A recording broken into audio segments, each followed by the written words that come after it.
Thank you for Your that. Honor, may I be given a chance to respond? Marami na masyadong tao ang sasagsalita against me. At least give me also only one person to, my lawyer, to give his piece of the legal issues involved. To be fair, With the indulgence of the members of the committee, we will allow the lawyer of the former president to speak before the Quad. But Attorney Medjaldea, please be reminded that the time will be limited. Yes, So you are given 5 minutes. This will be very short, sir. Ma'am, we withdrew from the statute in 2018, right? Secretary de Lima? March 2018, so 1 year after that is the effectivity. 1 year after that. And under that provision, we were given a period of 1 year within which to conduct our investigations, right? Opo? Did Mr. we- Chairman, just a point of order. Mr. Chairman, Mr. Chairman, Point of order. Yeah, okay. Mr. Chairman, let me remind the resource person, former Secretary Meldia, you cannot ask question to I'm a sorry. fellow resource person. If you want to ask question, you course through it to another member of this sorry. committee. Please refrain and can you rephrase your point or you can manifest your position? Under the statute, Mr. Chairman, we had a period of 1 year. The ICC had a period within a period of 1 year to conduct the investigation. The fact is there was no investigation ever conducted, right? Okay, so that's for you to. Second, there was a decision rendered by the ICC in 2021. It was a decision wherein 3 of the justices said that the investigation should proceed, while 2 others dissented. The 2 of those who dissented mentioned that we could no longer proceed with this because there is no longer any jurisdiction on the part of ICC. They were outvoted, but however, the 3 did not take note of the jurisdiction, did not issue on the issue of jurisdiction. I think we should review the decision on that, sir. I think there is a misrepresentation.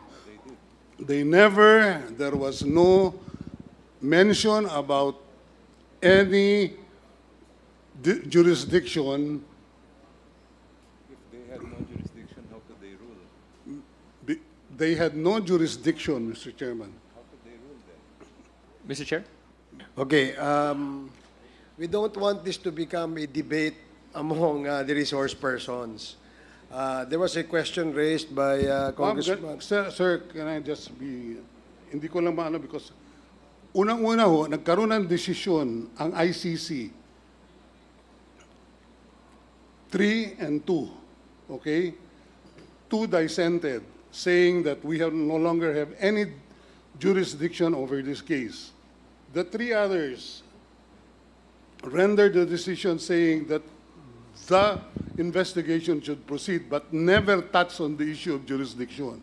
So up to this point in time, Mr. Chairman, we submit that there is still no jurisdiction which has been ruled upon by the ICC. That's why up to now, they cannot even move here. Okay, thank Mr. you. Chairman, Thank you, Attorney Medjaldea. Does that satisfy Congressman Bungalon?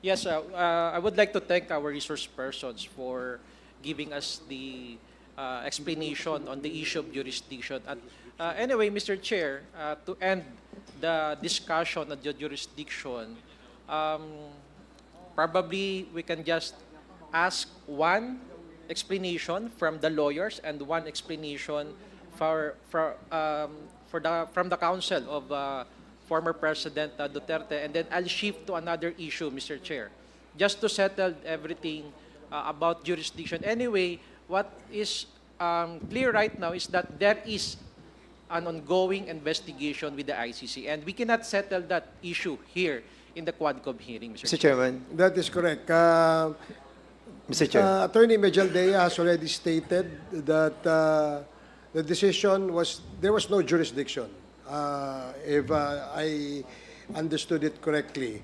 And what you're saying, Congressman Bongalon, is that you will ask another lawyer to dispute the fact that the statement made by Attorney Mejaldea is not true? Is that what you mean? Because when the former executive secretary was explaining, I guess Attorney Nery Colmenares would like to answer in response to the statement made. And after giving our Attorney Colmenares a chance to explain, then we will also give another chance. And that would be the end, Mr. Chair, on the issue of jurisdiction. Okay, if that is the agreement of the members of the committee, then the chair will allow our resource persons to reply to the questions raised by Congressman Bongalon. Mr. Chairman. Yes, Mr. Why are we even discussing this ICC issue? I think mas meron pong mga importante that need to be yes. settled. And as a matter of fact, Mr. Chairman, maraming different views ang members. Like, for example, ako, talagang we have the pronouncement that let the ICC get the documents from us. Hindi po para i-discuss natin yung mga bagay na ito dito sa QUADCOMM. We have agreed that let the ICC do their thing and we will do our thing as well, Mr. Chairman. So I believe we stop this discussion about ICC, Mr. Chairman. In fairness to Congressman Bongalon, he has the floor. Congressman Fernandez. And 1 minute suspension as requested by the Vice President.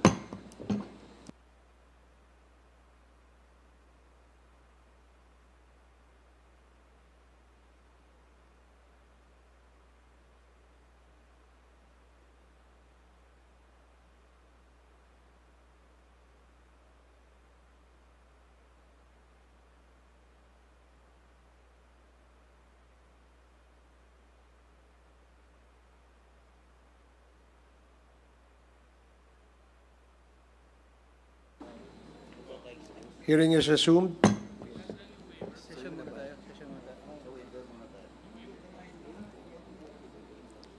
So earlier, before we suspended,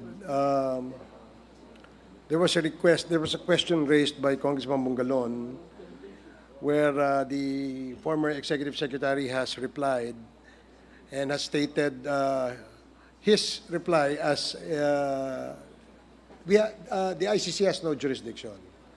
And in order to be fair, we'd like to get likewise the side of the lawyers who may probably dispute the statement made by the former executive secretary.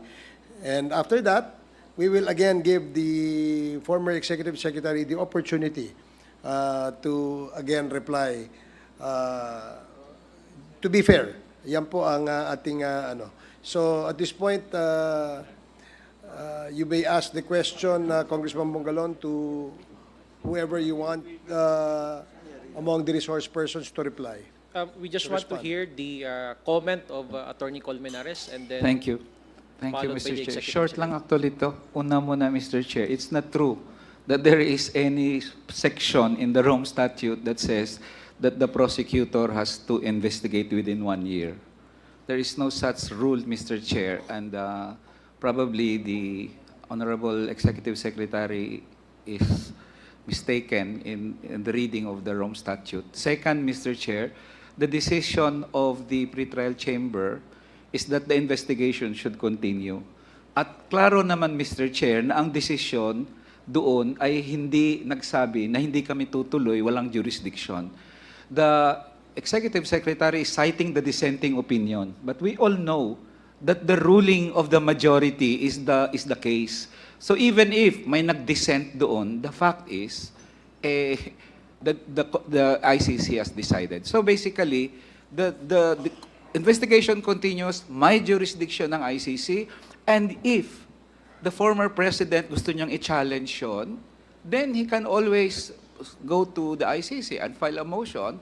But as long as the decision stays, and the investigation is continuing, and we are hoping that it will end before the end of this year, and sana may warrant of arrest, and then President Duterte will probably be the first Asian to be Okay. tried in the ICC. Salamat. Salamat po. Thank you, Attorney Colmenares. Before that, Mr. President, if you would like to rest. I'm sorry, I was talking to my daughter. Yes, Mr. President, if you'd like to rest, we can excuse you. No, no, sir. I am willing to sit here and testify until probably 2 o'clock in the morning. Hindi ako nagbibiro. Kung Sir- gusto ninyo, gabain ninyo ang alas 6. 1 minute suspension. Nag-approach. And sila ang magpahinga, hindi ako.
I come away. I come from a faraway place.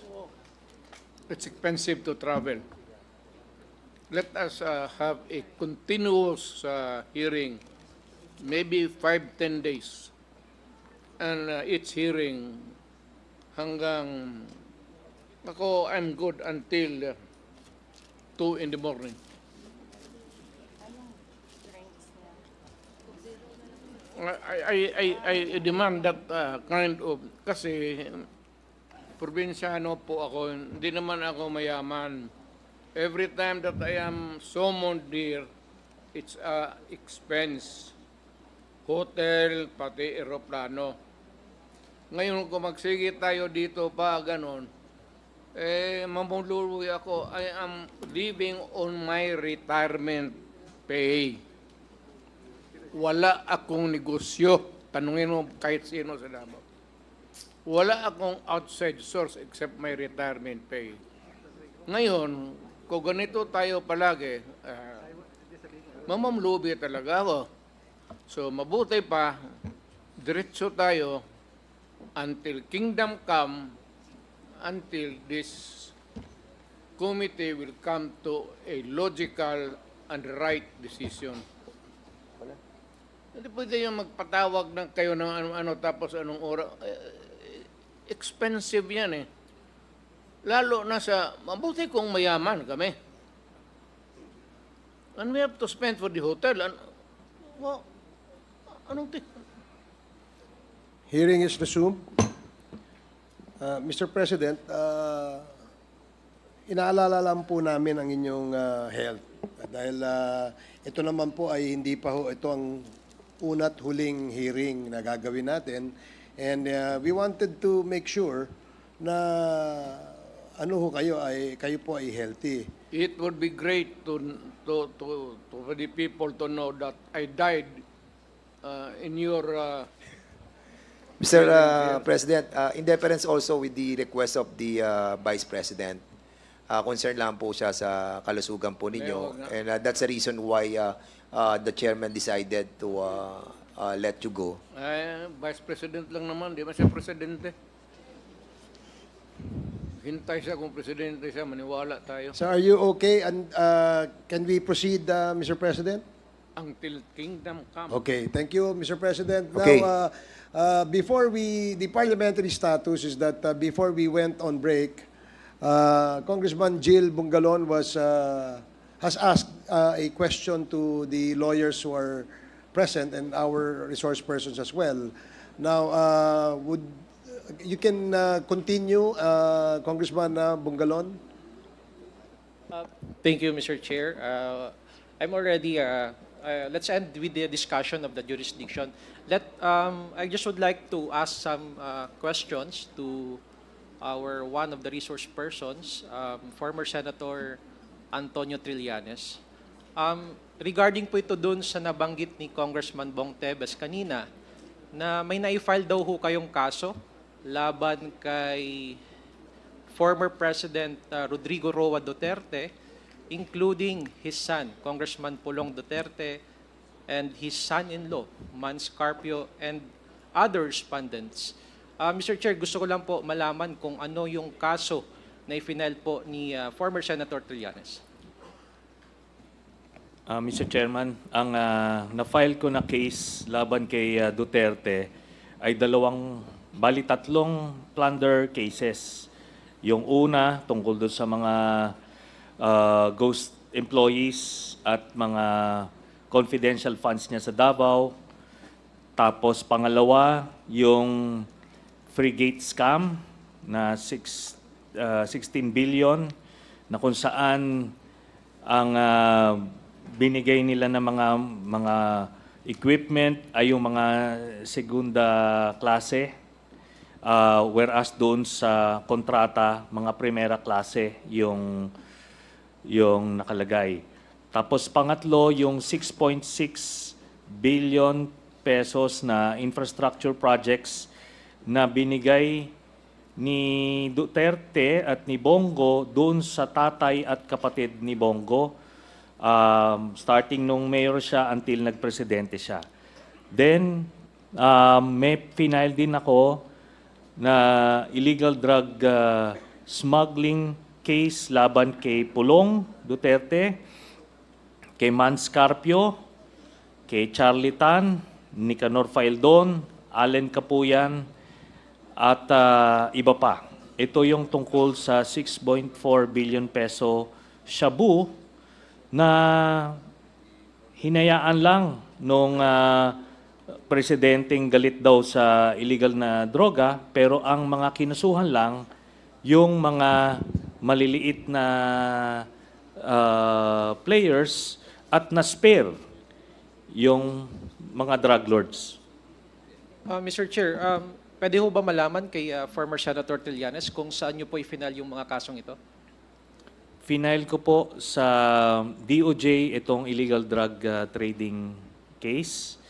Yun pong unang plunder case na ito nga, which included the illegal ill-gotten wealth of Duterte, sa ano po 'yon, sa ombudsman.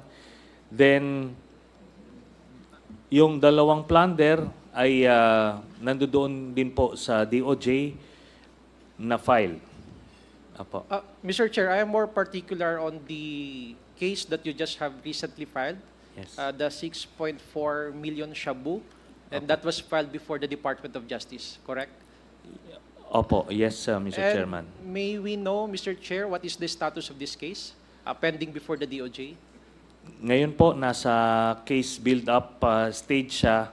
Pero ano po ito, no? Open and shut case ito dahil yung ibang involved dito na akusado ay actually na-convict. So they will just be using the same set of evidence. Pero this time, it will include ito na mga ibang mga personalities na hindi nasama dun sa unang kaso, Mr. Chairman. And aside from Mr. Chair, Congressman... may I interrupt? If this is an open and shut case, why is there a build-up until now? Dahil Nagmamakawa ako sa Diyos na i-file na. Dispense with the investigation, file the case in court. darating po tayo dyan, Mr. Chairman. Hindi Pero ito po, no, buti nga yung anak niya na drug lord at saka yung ano niya, son-in-law That ay would be, ano, I take exception to that statement, Mr. Chair. Please, It is not fair. And it's my opinion. It's my opinion. Ikaw nga pinapapatay mo yung mga suspected session suspended.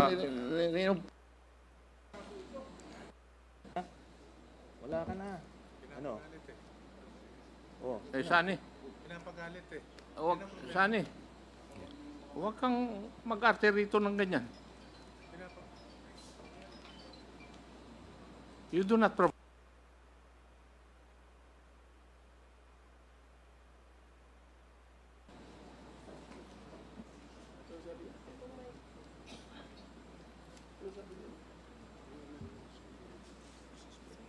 Please avoid calling names. We can conduct this hearing professionally and calmly. So avoid calling names para hindi po tayo magkaroon ng sakitan. Hearing is resumed. Congressman Bongalon. Mr. Chair, may I continue with my interpellations? Mr. Chair, with regard to this case filed and pending before the Department of Justice, I just would like to ask the complainant, former Senator Trillanes, I think it is safe to assume that before you filed the case, you conducted your research. Would that be correct? Yes, Mr. Chairman. Doon pa lang sa Senado, nag-imbestiga na po kami. At lahat po ng nakalap namin na impormasyon doon, plus yung mga ginamit ng prosecution sa paglilitis ng kaso, yun po ang included. At maliwanag po yun, no? Yun namang pagka-label ko po ng drug lord. That is my assessment po, Mr. Chairman. With all due respect dun sa mga members ng committee, there is no other skirting around the fact.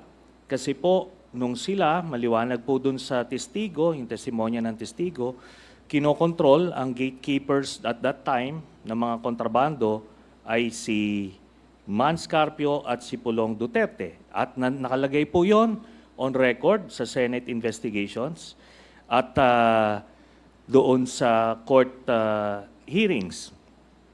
Then, ito nga po, no? Hindi sila sinama nung final sa kaso by some miracle, ang in-include lang yung mga minor players. Ngayon, yun nga po yung sinasabi ko simulat sa pool, kasi po kung talagang seryoso tayo dun sa paglilinis ng ating bayan ng illegal drugs, dapat hahanapin mo yung mastermind. Sino yung pinakang drug lord na nag-import nito? At yun nga po, ang natumbok namin, si Pulong Duterte.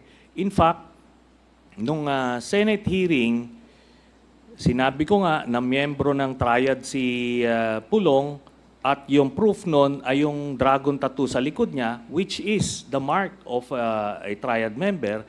And I challenged him. Sabi ko kung pwede siyang ipakita ron. At kahit na dun lang siya sa isang secluded room at makuha ng sergeant at arms, edi either mapoprove or disapprove. Kung prove or disprove. At doon nga po tinanggihan niya. No? It was an opportunity to show the whole country na hindi lang inosente siya, na kundi mali yung aking mga impormasyon. So natumbok na namin yun noon, pero nung final yung kaso, tinanggal po yung anak, si Pulong. Opo.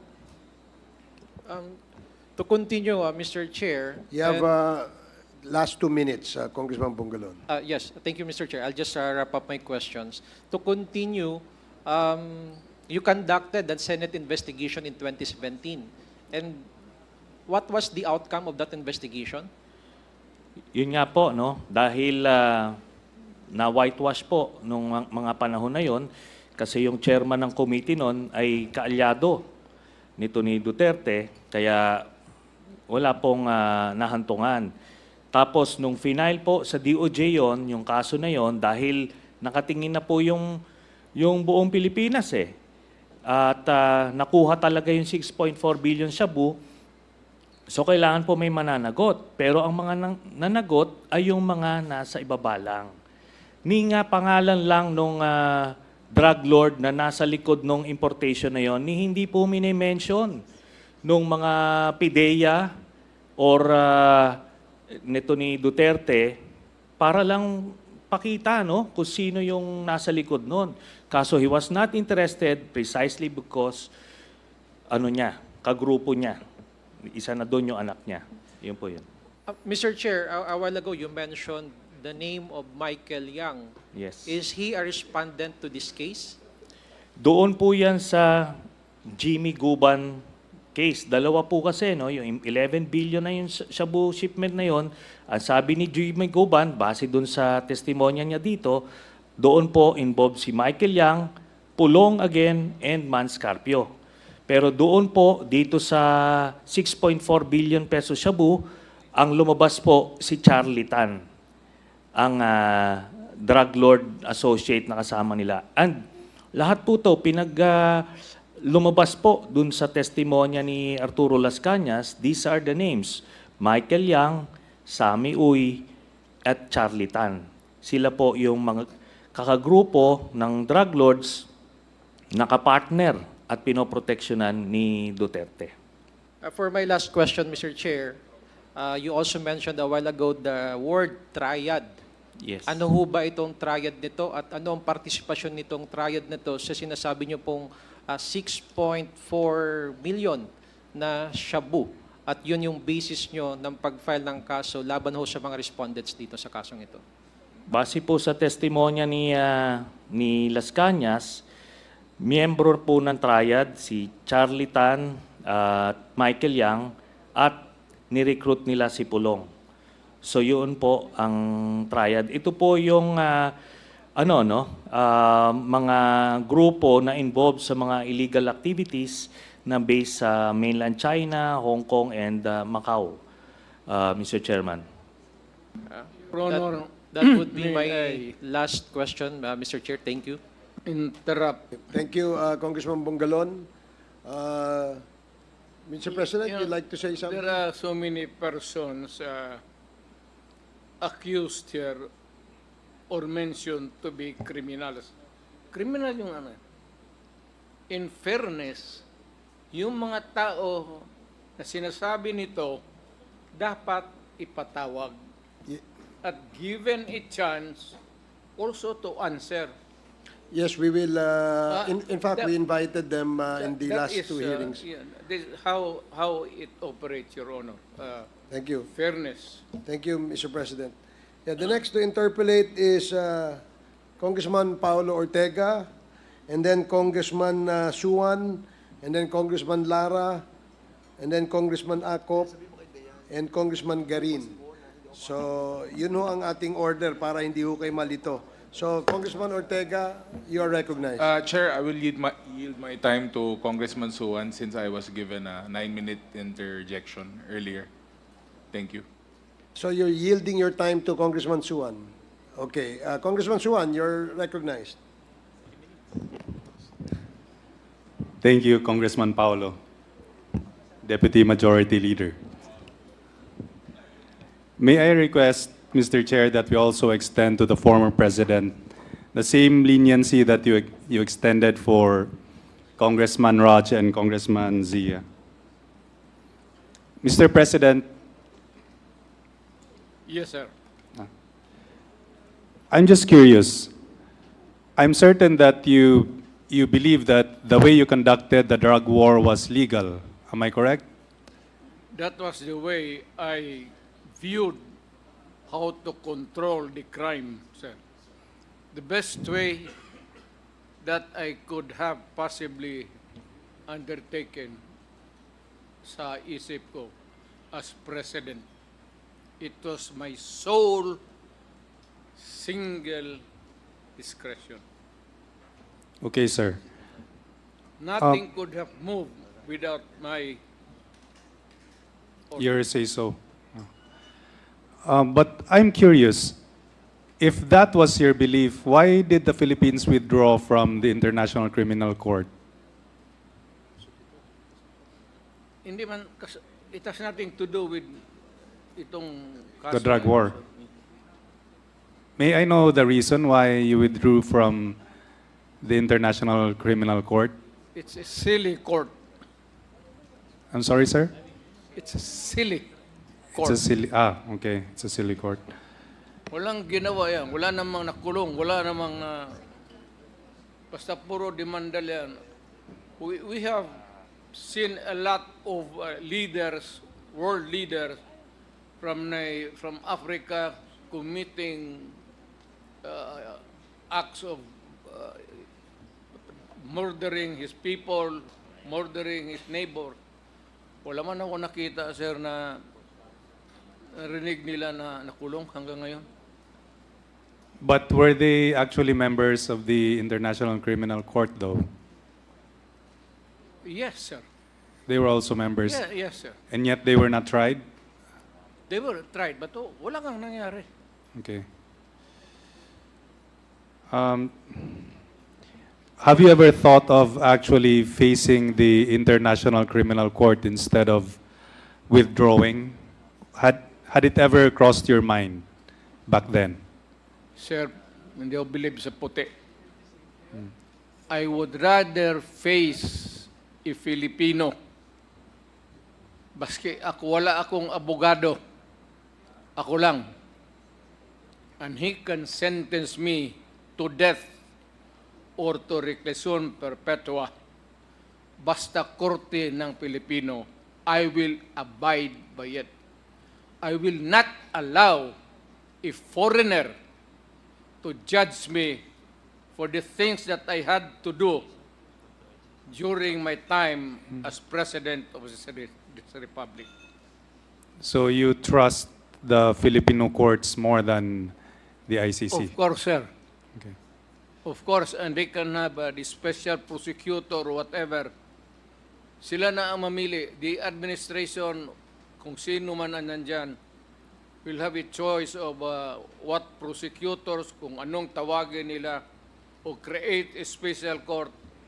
Wala akong problema, sir. Congress can do it. They can enact a law creating a special, and they can go back to the so-called crimes that I committed, and I will willingly submit. Pag sinintensihan ako ng korte, sir, ng Pilipinas, okay ako. Even if it is really against my freedom. Okay, Mr. President. Although I seem to remember that some of the Filipinos who went to the ICC, I think maybe one of the reasons why they went there instead of going to our domestic courts was maybe they were concerned that they could not get the same justice here in the Philippines as they could in the International Criminal Court. How would you reconcile that with your belief? Then they don't deserve to be Filipinos residing here. They're better off where they think that the courts are good for them.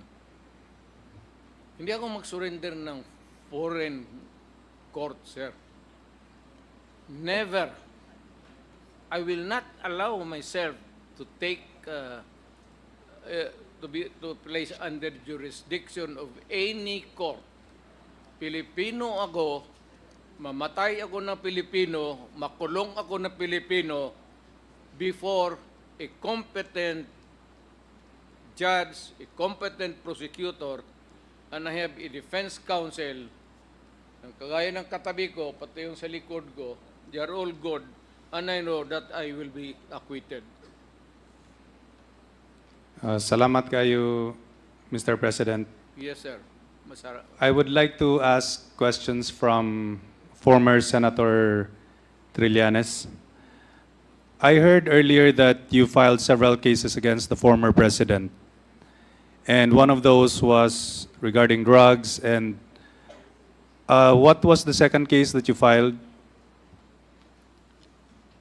Bali, Mr. Chairman, 3 plunder cases ang final ko kay laban kay Duterte at isang illegal drug smuggling case laban kay Pulong Duterte and Manscarpio. So 2 plunder tapos isang Tatlo po.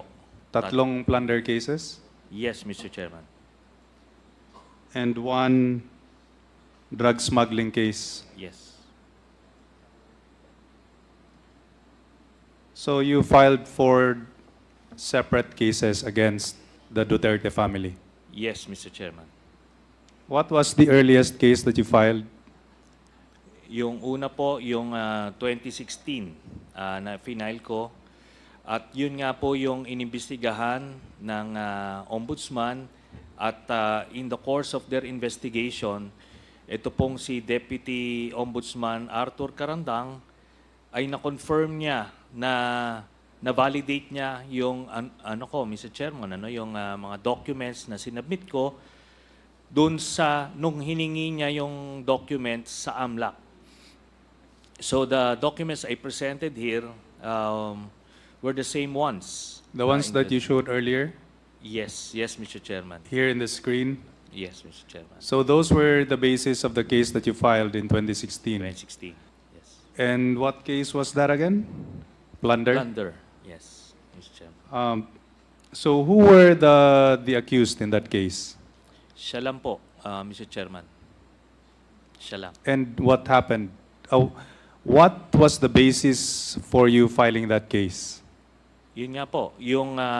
Just the documents yes, itself? and mga COA documents regarding yung mga ghost employees niya sa Davao. Is that another case or is that... Part po yun nung plunder case kasi... In 2016? In 2016 kasi what's happening sa Davao, meron silang peace and order funds na ginagamit nila, mga ghost recipients, tapos ang pang-clear nila. At kasama nga dyan, yung testimonya rin nila Edgar Matobato at ni Arturo Las Cañas na nakakakuha sila ng mga allowances from those peace and order funds. Yun po ang basis nun, Mr. Chairman. May I That- respond? Yes, Mr. President. Kung bright ito, naging presidente sana siya. Bakit ako naging... Siya ang nakulong. Mutiny. Let's go back to the Let's go back to history. Anong kasalanan ko? Mr. Anong Chair, kasalanan nito? Mr. Chair, Yung witness... Congressman Akop, point of order lang. what is the point of order? May I remind our members not to ask question or shall we say permit a resource person to speak unless the chairman says so. That is the rule of this committee. Kanina pa po kami nandito, hindi kami kumikibo. Kasi yun po ang rule. So we must follow our rules to have an orderly proceeding. Thank you, Mr. Chair. Thank you for reminding I submit, the chair. Mr. Chair. Please be reminded of the rule of this committee in allowing members or resource persons to speak. The chair must recognize them first. Please keep that in mind. You may Mr. Chair. continue. Yes, Mr. Chair. Yes, Mr. President. This is not really to debate with you. It might be improper. Pero, sir, before we can be really stand corrected, we must know the rules first. Kung may kopya sana kami, alam namin how to behave. The problem is, kayo lang may kopya ng rules ninyo, wala naman kami. Okay. So, hindi namin masunod yung The gusto COMSEC is ninyo. directed to provide copies, several copies to the resource persons here of the rules of procedure governing inquiries in aid of legislation. Please provide them. Now, you please continue, Thank Congressman you, Suwan. sir. May I ask again, former Senator Trillanes? So let's go back to the case that you were talking about, the first case. So what happened to the deputy ombudsman, right, Karandang? Yes, the Deputy Ombudsman Arthur Karandang confirmed that the documents that I attached when I filed the case was the same set of documents from the AMLAC, from the Anti-Money Laundering Council that they requested. So, Who requested? the Ombudsman as part of their investigation. So what happened to the first case? So they cannot dismiss it because everything was valid and was validated. So what the Duterte did was he fired the deputy ombudsman na nag-iimbestiga. Ganun po 'yon. So nung napalitan na, edi nag-stall na ang kaso. What So, is the status of the case right now? It's still shelved. So probably once we get a new ombudsman, then these things would start moving, Mr. Chairman. Say something. Sir, Mr. Chair. With the indulgence of Congressman Suwan. Yes, Mr. Yes, President. Mr. President. wala tayong pakialam sa ombudsman. We cannot interfere. Alam ninyo yan, baski sino. Lalo na mga politiko. Yes, Wala tayong pakialam sa ombudsman. We cannot tinker with the ombudsman. And you can call him here and ask him questions. Hindi pwede talaga yung unless, sir, if you are not a self-respecting lawyer, kung wala kang delikadesa, sir, ganon. Pero ganon naman ako, sabi ko, kanina pa insisting na mahirap lang ako. I have a set of rules in my life and I follow rules in the civil aspect of my life. And naging physical ko. thank you, Mr. President. That's noted. Yes, please proceed. Okay, let's go back to the case. Senator Trillanes, you said that your case involved plunder. Yes, yes, Mr. Chairman. And let me just add, Mr. Chairman, Duterte keeps on saying na he cannot interfere, pero it is on record, kahit i-google po natin ngayon, Mr. Chairman, he fired. Pinatalsik niya sa pwesto yung nag-iimbestiga nung kaso niya, the Deputy Ombudsman Arthur Carandang, who was earlier invited by the chairman para maririnig po sa kanila kung ano talaga yung nangyari po doon sa investigation po na yun. Mr. Chair, was the former Assistant Ombudsman invited here?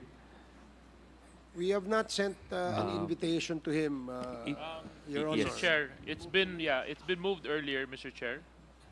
It's been moved earlier. Oh, I stand corrected. Yeah, there was a motion earlier. Mr. Chairman, I'm the one that moved to invite former Deputy Ombudsman Carandang because we need to check the authenticity of such claims made by former Senator Trillanes.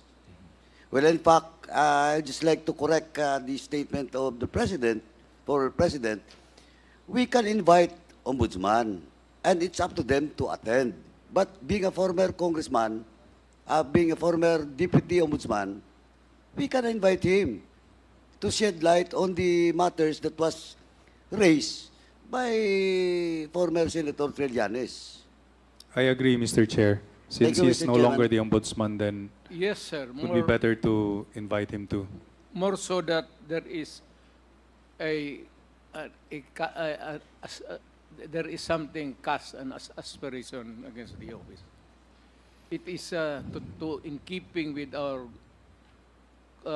government to make it good and really safe for everybody to have justice and well, for the safe administration of the laws of the land. We'll make sure that the former Deputy Ombudsman will attend the subsequent hearings of the Quad Committee, Your Honor. So you have 2 more minutes left, Congressman Suwan.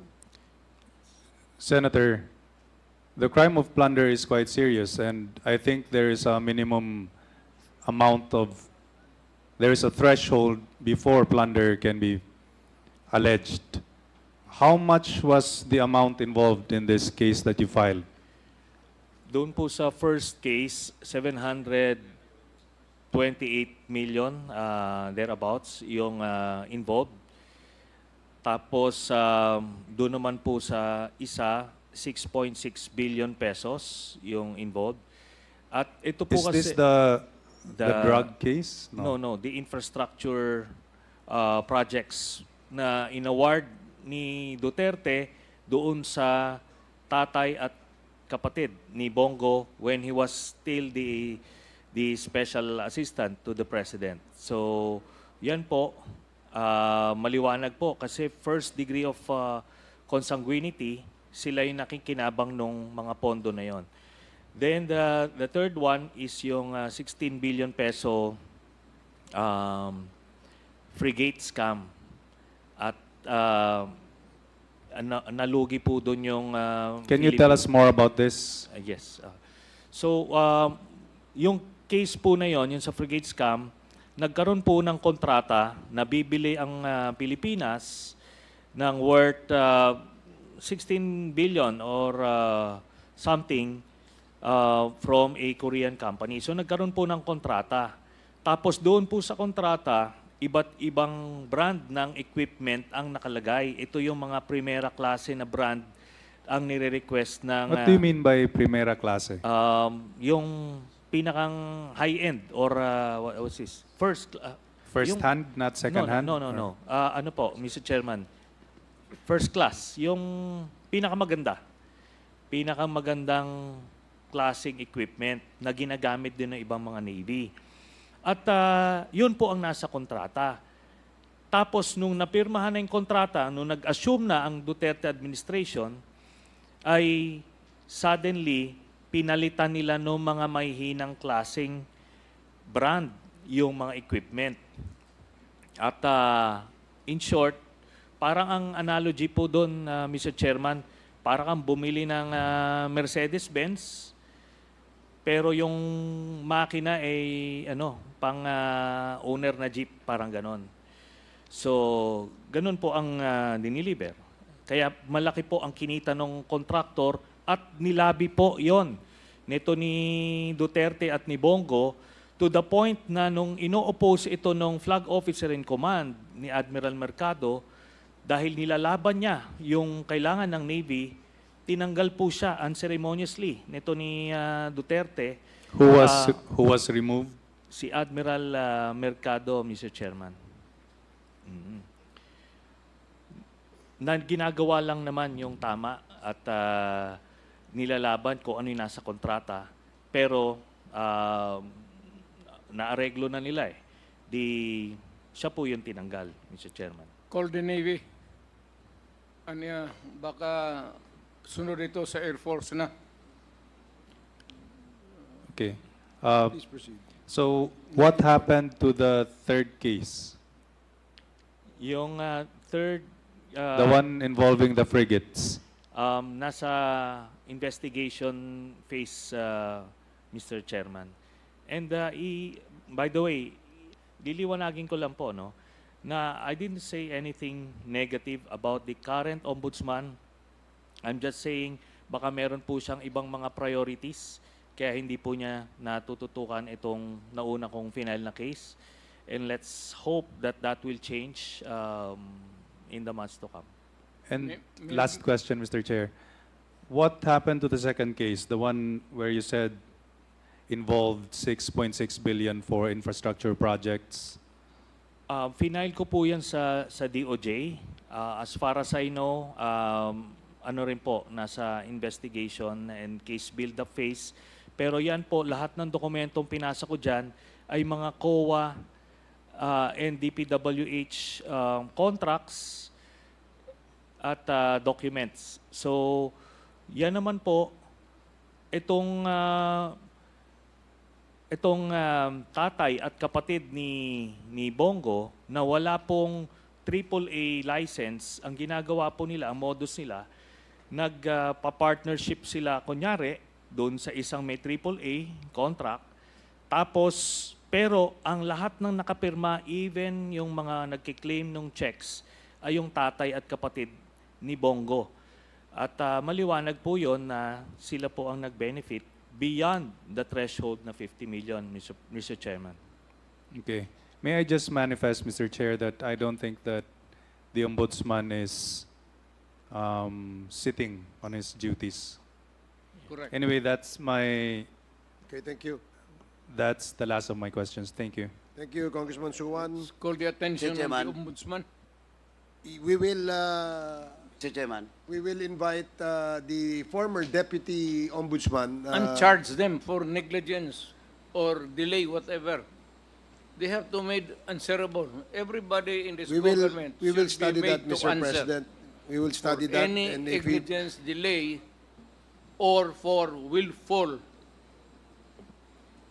Mr. Chairman. we will study that, Mr. Mr. President. Chairman. Yes, Congressman Paduano. As part of the position of the chair to study that case that was mentioned by the former Senator Trillanes, may we direct the former Senator to submit in this committee all the cases that he filed in the Ombudsman before the next hearing? Yes, Mr. Chairman.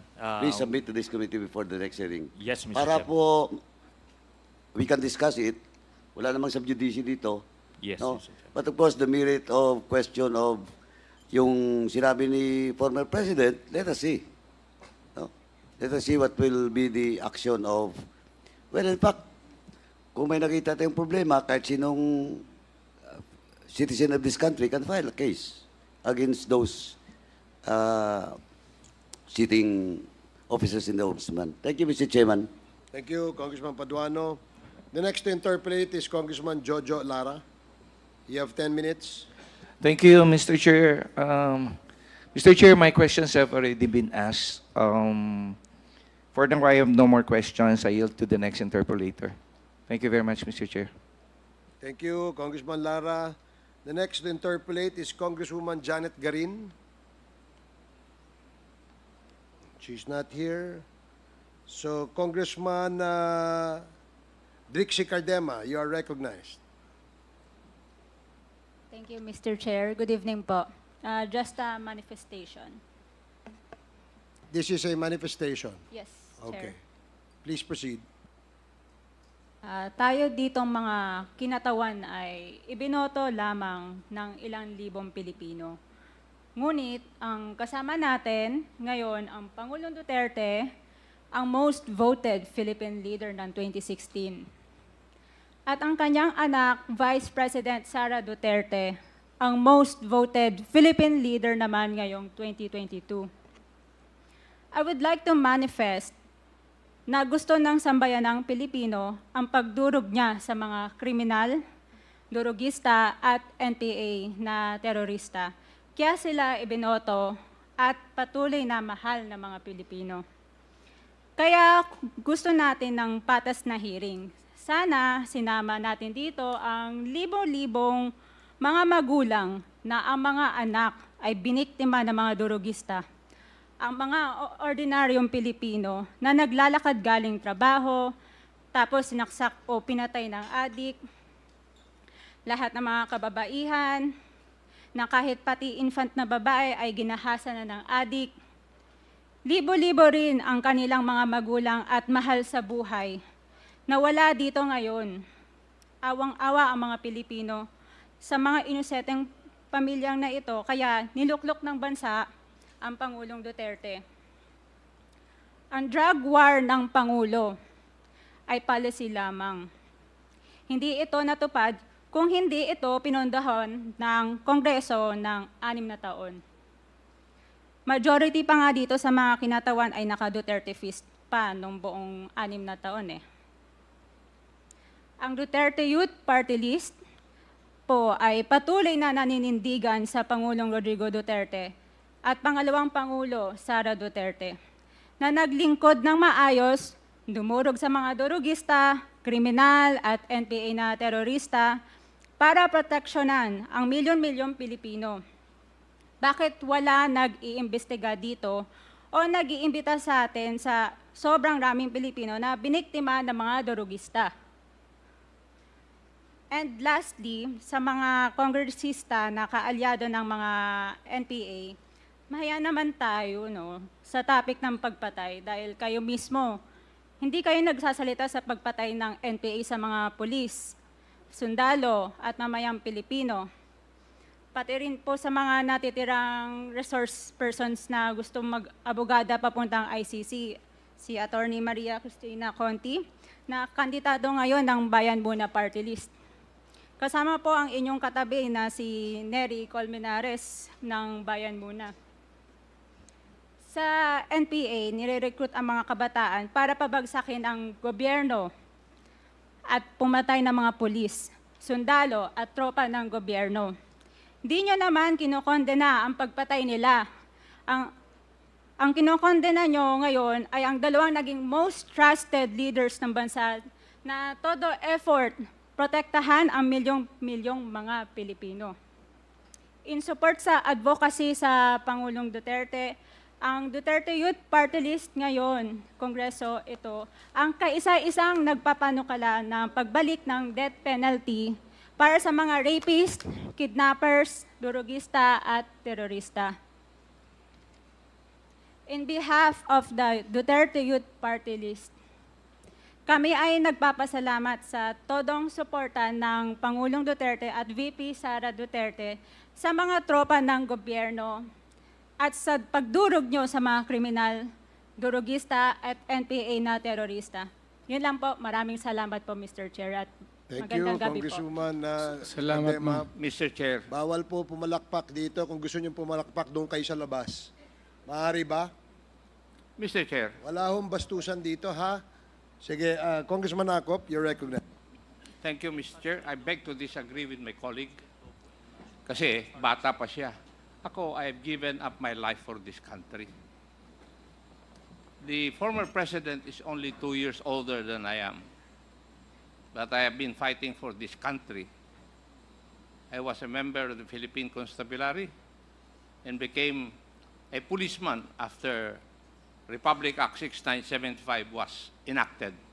This statement of my colleague betrays her ignorance. Kung gusto po niya na magpa-imbestiga, mag-file siya ng resolution and maybe refer to the appropriate committee to be fair with her. She is a congressman. She knows the rules. However, your statement or your statements betray your ignorance of our rules here in this House of Congress. So I beg to disagree, Mr. Chair, na sila lang ang nakikipaglaban at marunong makipaglaban sa kalaban. As I've said before, I have given the most part or most years of my life fighting the enemy of this country. Thank you, Mr. Chair. Thank you, Congressman Acop. Yes, let me emphasize na wala pong may monopolya ng pagmamahal sa bayan dito. Pare-parehas po tayo rito. And following the suggestion of Congressman Acop, kung merong kayong gustong paimbita, mag-attend kayo ng hearing. Hindi yung a-attend kayo kapag andito lang ang dating Pangulo, ang ating Vice Presidente. Umattend kayo. This committee hearing, this QUADCOMM, makes announcements of all its hearings.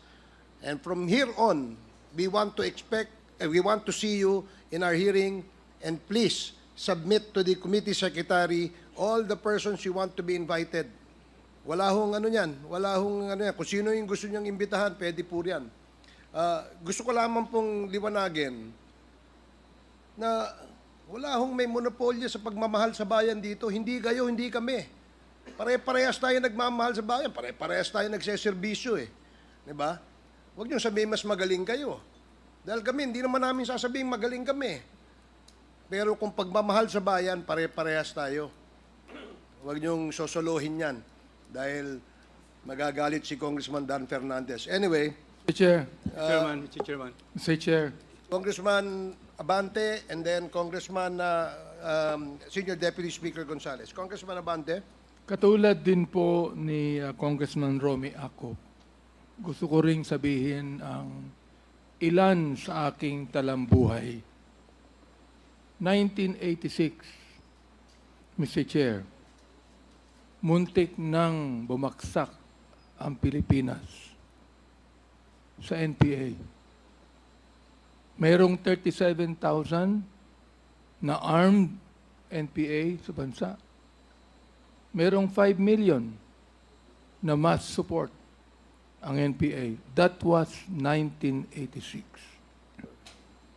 Kinausap ko ang dating chief of staff, si FBR, upang ang aming grupo ay makipag-ugnay sa CRS upang labanan namin ang MPA saan man sila naroroon.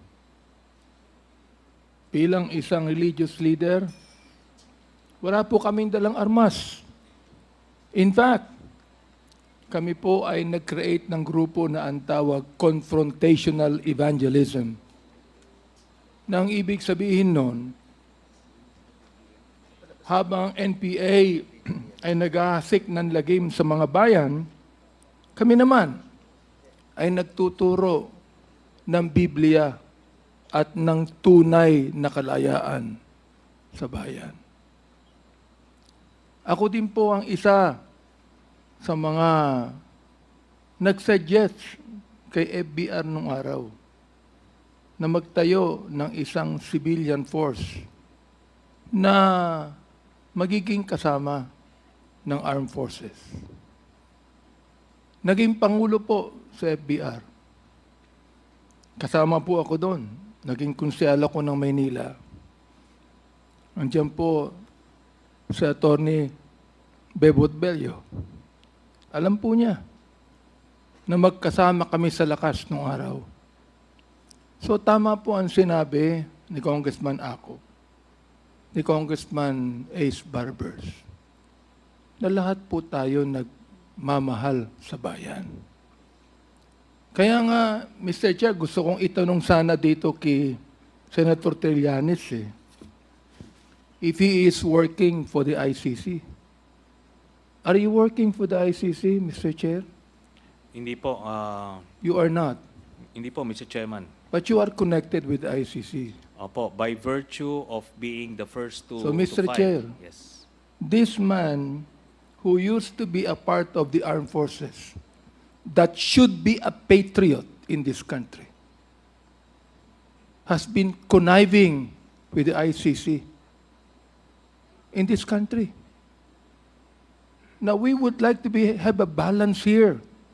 Hindi po yung unfair tayo o bias tayo. Balance lang tayo dito. Hindi natin dito inaakusahan ang sinumang personalidad. Issues.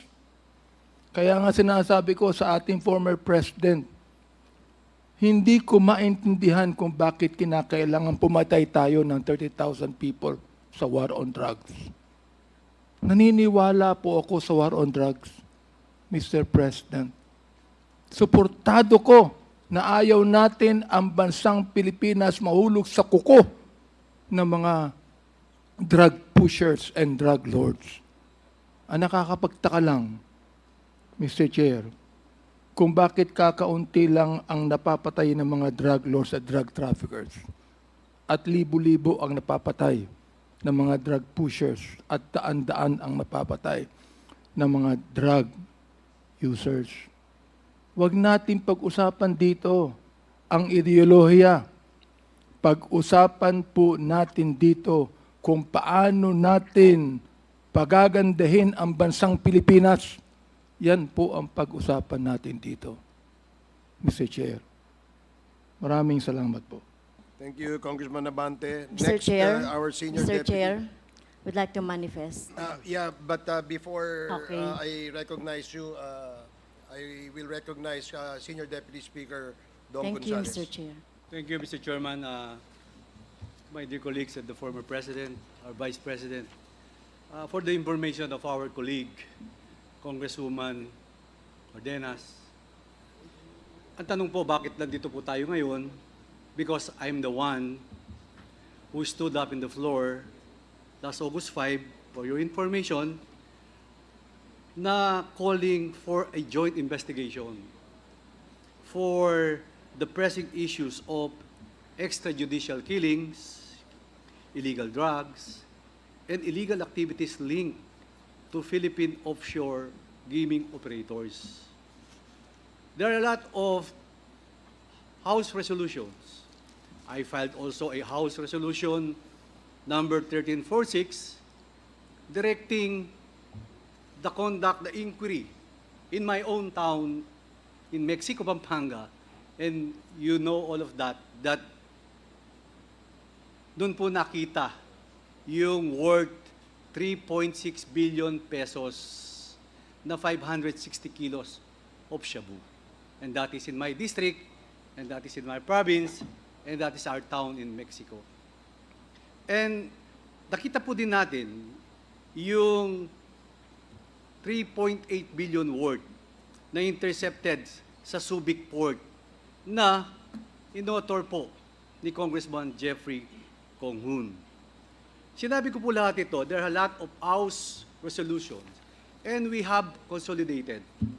That's why this QUADCOMM form na dumaan po sa tamang proseso, dumaan po sa Committee on Rules, and I think this is the first time in the history of Congress since 1907.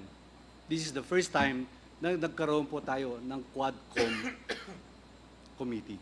So wala po itong personalan, wala po itong politika, ma'am. Hindi po kami kay former president, wala po yun, ma'am. At sa ating vice president, do not monopolize the love of country. Mahal po natin lahat ang bansang Pilipinas. Kami po, dito, nakatayo kami.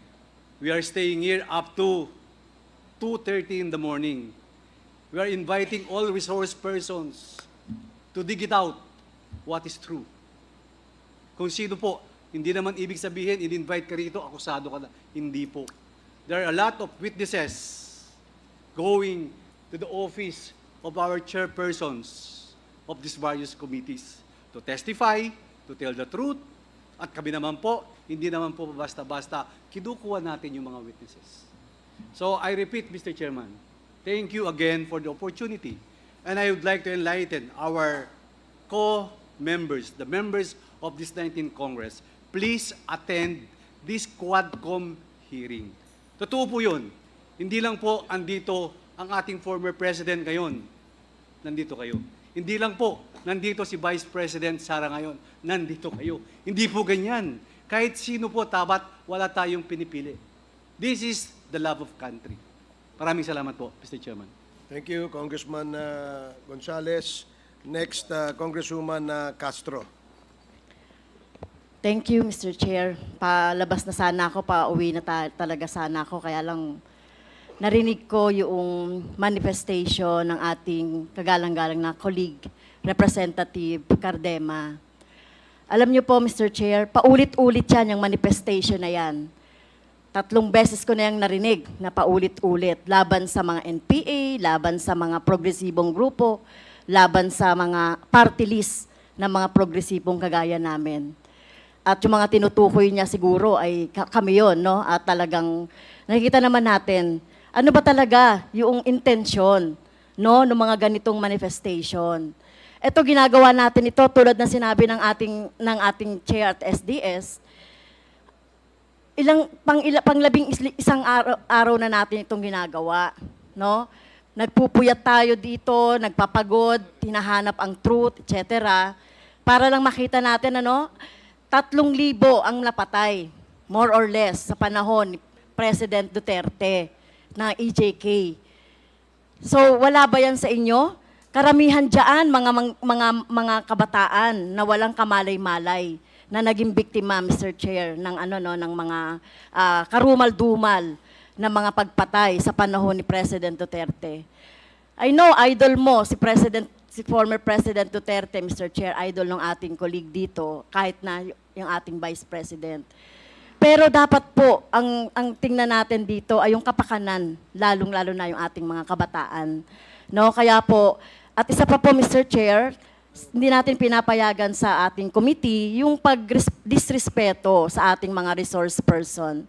Narinig ko rin na binabanggit yung mga pangalan ng ating mga resource person na nandito. So dapat po igalang natin yung rules kung gusto nating makatulong at gusto nating magtrabaho dito sa Kongreso. Kasi ito naman talaga yung sinumpaan natin, ito naman talaga yung mandate sa atin. Ay tumulong na lang kayo, no? Tumulong na lang kayo. At hindi yung ganito, tama yun, maghain tayo ng resolusyon para kung gusto nating may ma-resolve na problema, like yung problema halimbawa ng patuloy na armadong pakikibaka, bakit ba merong mga armed struggle? Nilulutas natin yan hindi sa madugong paraan, hindi sa militarisasyon. Kaya nga tayo ay nagkakaroon ng peace talks, di ba? Dapat magkaroon ng peace talks at hindi ito ng militarization yung ating laging iniisip at laging sinasabi natin na terorista si ganito at si ganon.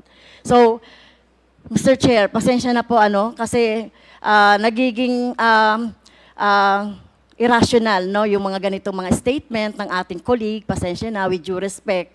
Sana hindi na maulit ito. At aasahan natin, tama po, aasahan natin sa mga susunod na mga hearings, si Representative Cardema, na tumulong siya sa atin sa paghahanap ng truth dito sa ginagawa natin sa QUADCOMM at sa iba pang mga hearings, Mr. Chair. Thank you. Maraming salamat, Congresswoman Castro. The next to interpolate, and I think the last to interpolate, is Congressman Romy Acop. No, last for the first round. I was referring for the last interpolator for the first round. We still have another round, second round. So, Congressman Acop, you have 10 minutes. Thank you, Mr. Chair. Alas 9 pa lang po, nandito na ako kanina. Nag-aayos pa lang yung mga page natin ng mga upuan.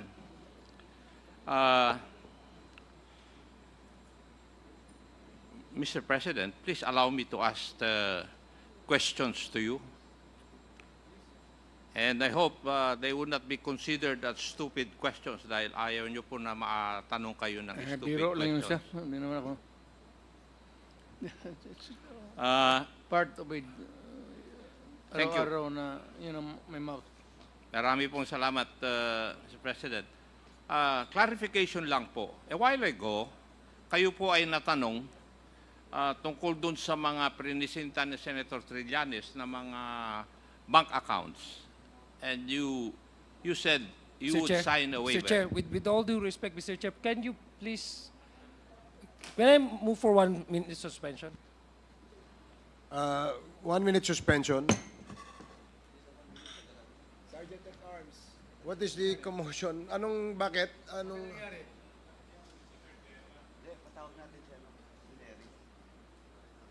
I think, Mr. Chair, it's better that we What happened? transfer some of... Ano nangyari? You wish me to explain? Nang dumaan lang ako, Mr. Chair, sabi niya, di ba bayan muna ka? O, so ano ngayon? Speak louder, speak louder, speak louder. Nang dumadaan ako, Mr. Chair, ang sabi ni Mr. Cardema, di ba bayan muna ka? Tumatakbo ka sa eleksyon.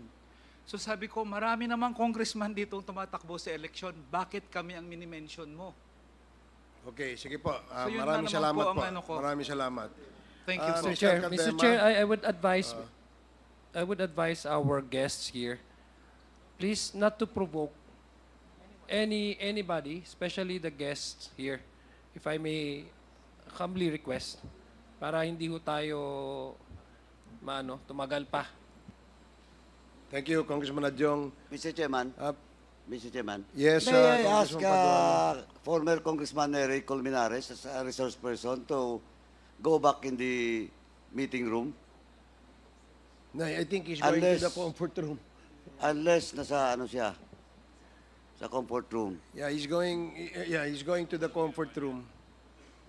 So please be reminded, Mr. Cardema, ito reminder lamang po. Dito sa committee ito, hindi nyo po pwedeng itaunt, palakpakan, o insultuhin kahit sino. Paalala lang yan. That the next time gawin mo yan, baka ikaw ang magsisi, ha? Just a reminder. Thank you. Now, let us proceed. Congressman Acop, I'm sorry. You have 10 more minutes. Thank you, Mr. Chair. I'll make it short because I want to go home also. Mr. President, a while ago, Senator Trillanes presented some bank accounts on the screen, and because of that, you stated that you are willing to sign a waiver. Tama po ba yung pagkarinig ko, Mr. President? Yes. Yes, sir. Thank you. I would like also to inform you, Mr. President, that kung namang problema po kayo dun sa pamasahe po ninyo, pagpunta sa hearing na ito, I have told the chairman na pwede namang yung gobyerno ang mag-spend para sa inyo. Salamat, Under sir. our rules, Mr. President. That would be hindi naman great, but that would be saving. 3 pamalengke yan, 4. Yes, Mr. President. Totoo rin po ba yung pagkarinig ko kanina, Mr. President, that you would volunteer to go to the ICC and have yourself be investigated, Yes, sir. provided the funds will be... Yes, sir. Baka magkatotoo po yun, Mr. President. May magbibigay ng pera eh. Sir, mas mabuti yan siya makapasyal ako. Wala man talaga sila makuha sa akin. Thank you, Mr. President. Now, pero doon sa statement po nyo kanina, I don't think you would want to volunteer simply because you wouldn't want persons who are colored white to judge you. Tama rin po ba yung pagkarinig ko? No, I'm open to... I'm a public official, sir. So, I am open to public scrutiny and public judgment. Official ho ako ng gobyerno. Yes, Mr. President. Pero narinig ko po kanina na doon sa pagtatanong ng isang kasamahan ko na you wouldn't want to be judged by white persons. You would rather want to be judged by Filipinos, your fellow Filipinos. Yes, sir. hindi ko, hindi, when it comes to the dispensation of justice, hindi ko, I do not have the respect and the whatever sa mga puti. They have always looked upon us as inferior ever since. That has not changed over time, many years. I would rather that I be heard, I be prosecuted by a Filipino, heard by a judge, sentenced, then I can appeal, then if it is affirmed, then I can go to the Supreme Court, and the Supreme Court says that I go to jail, wala namang death penalty ngayon, I would willingly go to prison. Sir, basta Pilipino lang. Wag lang foreigner. Ayaw ko yung puti, sir. May sentimento ako sa kanila. Maraming salamat po. Would you agree with me, Mr. President, na lahat po ng sasabihin nyo tungkol sa isang issue o isang bagay, it becomes a policy statement of the country when you were the President? Yes, sir. Yes, and therefore, when you stated things about the war on drugs, don't you think it had encouraged our police force to be so aggressive in implementing the war against illegal drugs? Sir, ang police natin, sir, hindi naman yan pinupulot sa daan eh. They are recruited and they undergo 2 years. And one of the subjects, lahat na, and criminal law, nagtuturo rin ako kasi to augment the income at that time sa pamilya ko, sir. Tinuturo namin ang lahat. At yung lahat ng mga ating police, sir, ay edukado na yan and well-versed on how to handle a police work.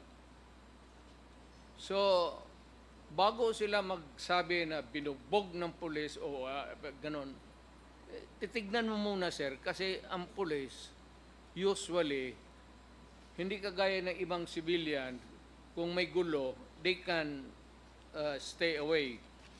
A policeman, whatever is there, a quarrel or anumang gulo, has to go there and confront what's happening and to pacify and make an arrest if need be and bring them. And sometimes, hindi mo madala yan, sir, basta-basta lang mahila mo. Minsan lumalaban. Kaya nabubugbog. Kaya pagkatapos niyan, ang labas, ang pulis ang nabubugbog. Talagang, yung mga lasing, hindi mo mahila yan sa mga restuhin. Tawa lang pulis-pulis dito. Di pagka ganun, talagang mabugbog ka ng pulis. Tama naman. Because you have to overcome the resistance in order to make the arrest. Otherwise, inutil ka na pulis. Thank you, Mr. President. Yun pong, yung statement po ninyo na you take full legal responsibility for the acts of the members of the police force. I've heard that so many times. Wala akong choice, sir. If you're a mayor, napakaduwag mo naman kung if you shy away from your responsibility because you are supposed to be giving the direction. Ang pulis po, nagtatrabaho lang yan. So ang pulis, pag sinabi mo, pumunta ka dyan sa mga lasinggero na yan, and always there is a resistance, a quarrel, eventually there will be a confrontation. At hindi natin maiwasan, sir, ang kaso. Kaya ako naawa, kasi alam mo noon, sir, pag ang pulis napailan ng kaso, on that day, wala nang sweldo. Suspended na ang sweldo. Pati yung mga anak. Kaya ako, pro-police talaga. Marami at po noon salamat. pang fiscal ako, pro-police talaga ako. Yung pong statement nyo kasi, itinuturo rin doon sa academy under the principle of command responsibility. A leader or a commander is supposed to be responsible for what his people will do or would fail to do. Yeah, Basically, it's Pursuant- basically the same doon sa sinasabi pursuant ko. to what they have learned from you. Yes. Yes. Iyon po yung... But, Yes. tinuturo din po sa amin sa academy na kung ganun po ang sabi ng commander, the commander is responsible, pero ang responsibility lang niya for those legal acts to be committed by the members of his unit. Yes, Hindi sir. kagaya po ng sinasabi ngayon, nakikita po natin nangyayari, meron kayong policy statement regarding the war on drugs, tapos hindi naman po nila in-implement ng tama. Why? Because according to our investigations, they have committed crimes in order to fulfill their mandate. That is the reason why yung police na dapat i-appoint nila sa syudad o municipality, kailangan tanggap ng mayor yan. O baski na kaibigan ng mayor yan, okay na yan. Because there will be a smooth, orderly administration of law and order. Pagka nagka-bikil yan dalawa, sir, mahirap masyado. Lalo na kung ang chief of police gusto rin magpa-salida, if I may use my, for lack of, yan ang minsan nagkakagulo. That's why there's always a friction. That's why magbuti yung batas na ang mayor talaga ang mamili. Why? Because the mayor is the elected leader of the community, not the police chief. So, hanggang guidance lang. Ngayon, kung illegal yung, maraming yan, sir, illegal, maraming kung ano-anong mga sugal, then he can always report to the provincial commander. And kung hindi na talaga niya makaya, sabihin nila na, sir, i-relieve mo na lang ako, but he can make a report, copy furnish, lahat, including the president. Importante yan, sir, kung may complaint ka, the office of the president ang paki-furnish. Ako noon, pagka kailangan may office of the president talaga yan. Kasi pag nakita ko yan, lahat binabasa ko sa gabi. Pag nakita ko yung then that night, tinatawagan ko kung sinong secretary in. So, let's make it clear, Mr. President.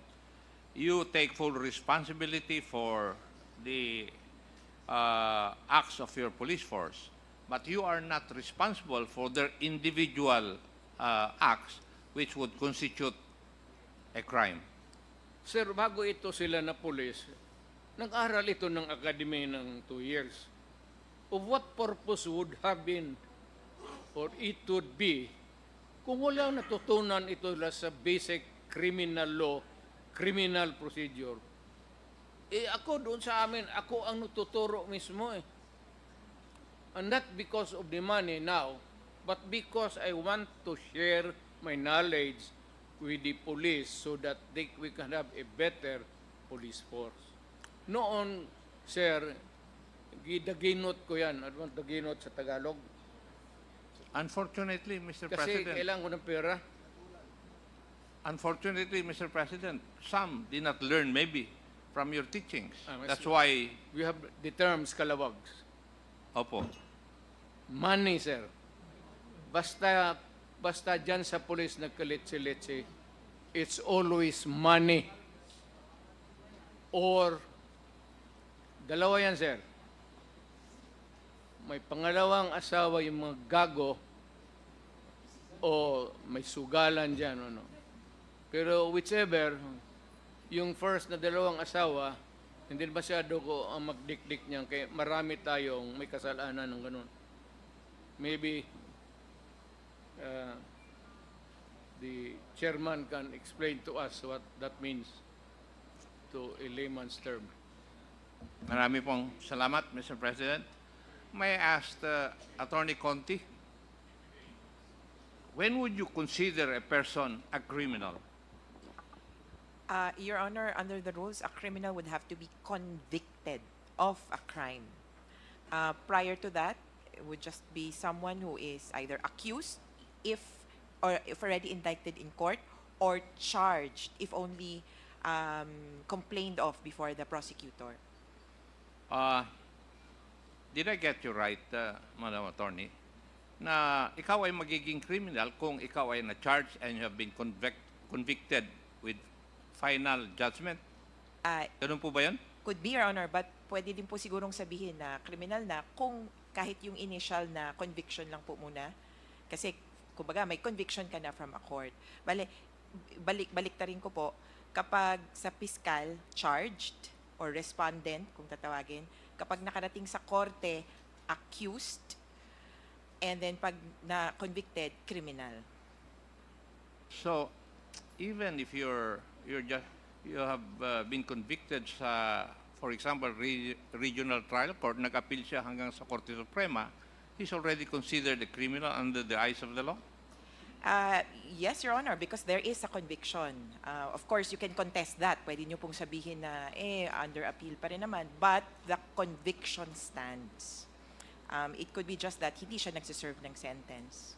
Mr. President, would you agree with that definition? Yes, sir, because there has to be a conviction.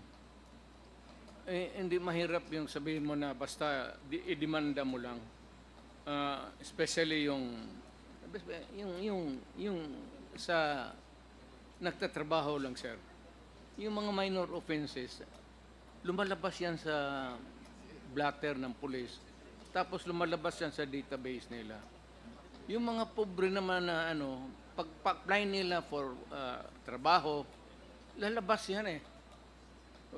No matter na, hindi kailangan conviction, basta may police record, automatically, it is a negative.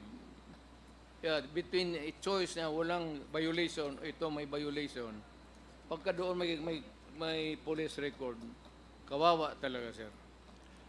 So, thank you, Mr. President. Nagwo-worry lang po kasi ako doon sa kanina, mayroon po kayong example na inilabas na doon sa Davao, merong mga tao na pumasok sa isang bahay, nagnakaw, nag-rape, tapos pagbaba nila, nandun ka, patay sila. Yun po yung sabi nyo kanina. Did I get you right, Mr. President? It's not that easy to kill a person. I know. Sinasabi ko yan, sir, yung mga kidnapping with some, hindi sinasauli, pinapatay na lang. Yung mayor ako, hard talaga ako dyan. So, talagang hard as hard. Yung rape mo, patayin mo. Sinasabi po nyo ba sa amin ngayon, Mr. President, na you discarded the presumption of innocence of each and every individual? Yun po ba ang gusto nyong sabihin sa amin ngayon? I am not ready to answer or to give you an accurate answer on that, sir. Depende na yan sa konsensya ko. Pati yung sa mga pulis na kaharap ko.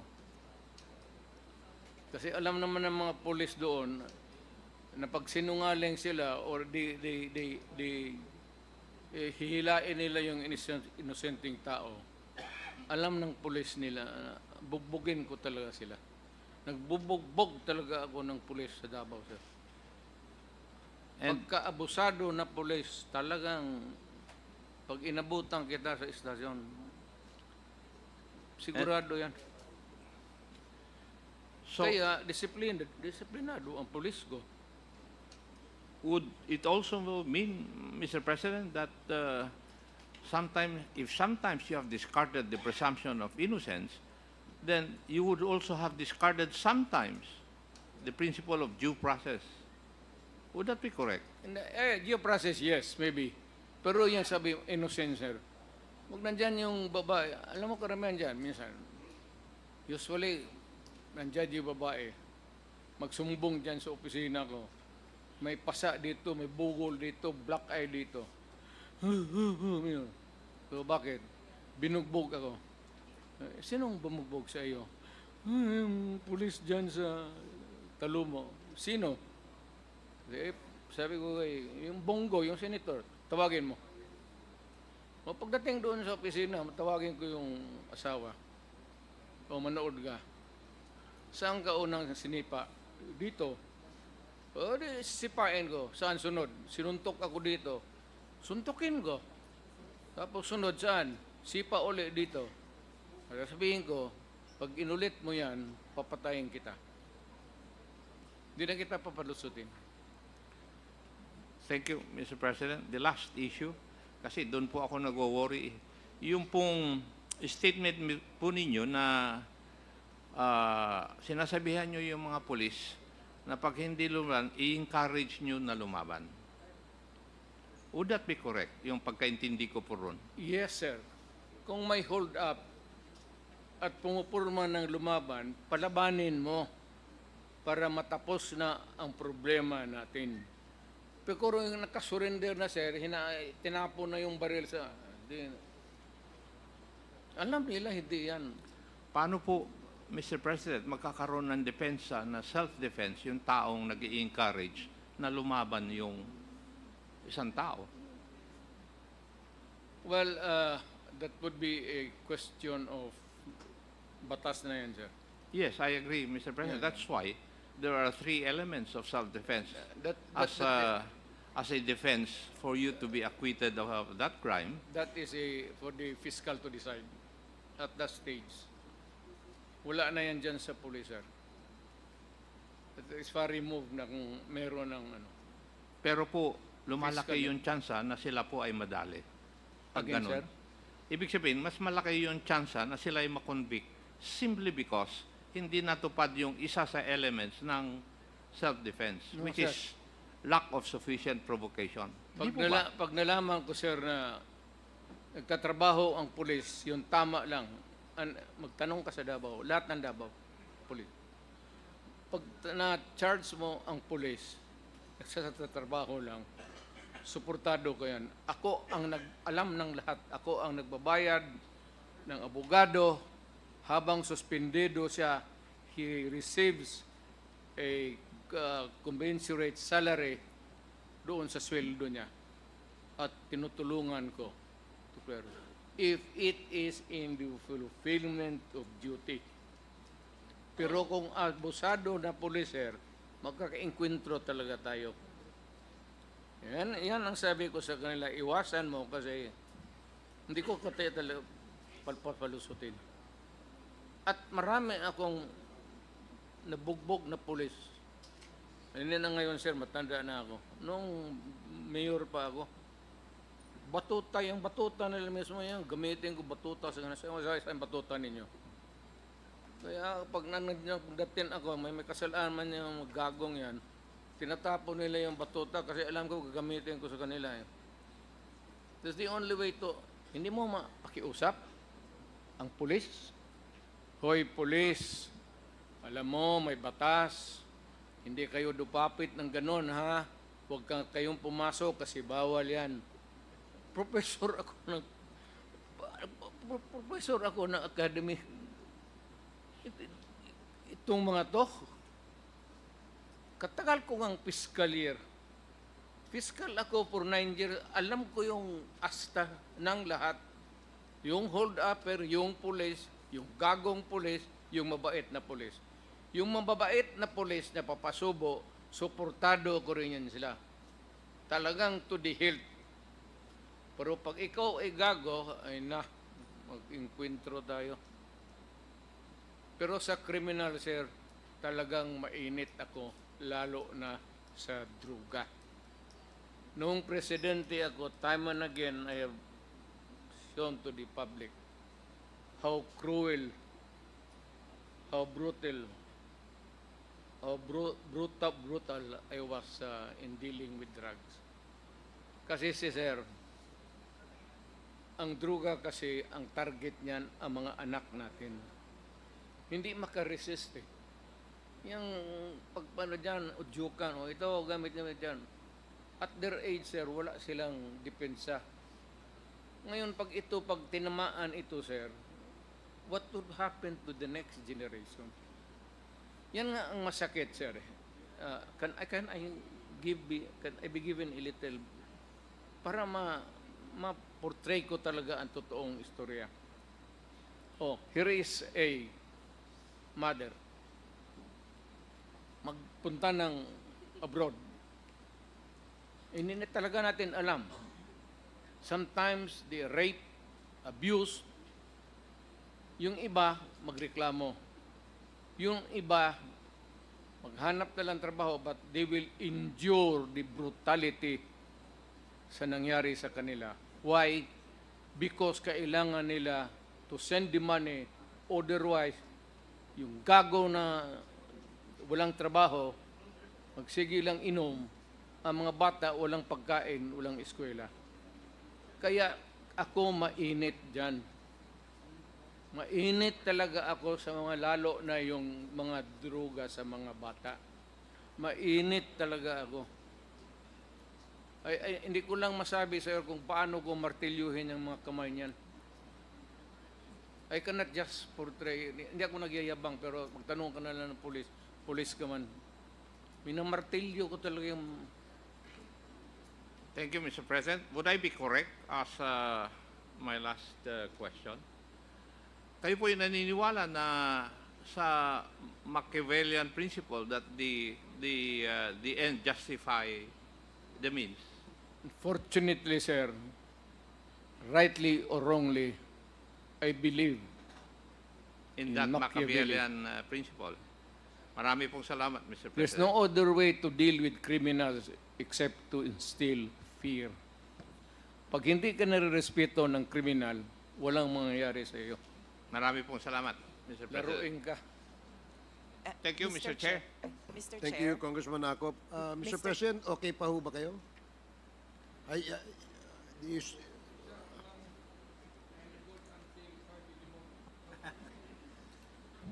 Mr. Chair. So you're still okay if we proceed, yes, Attorney Conti.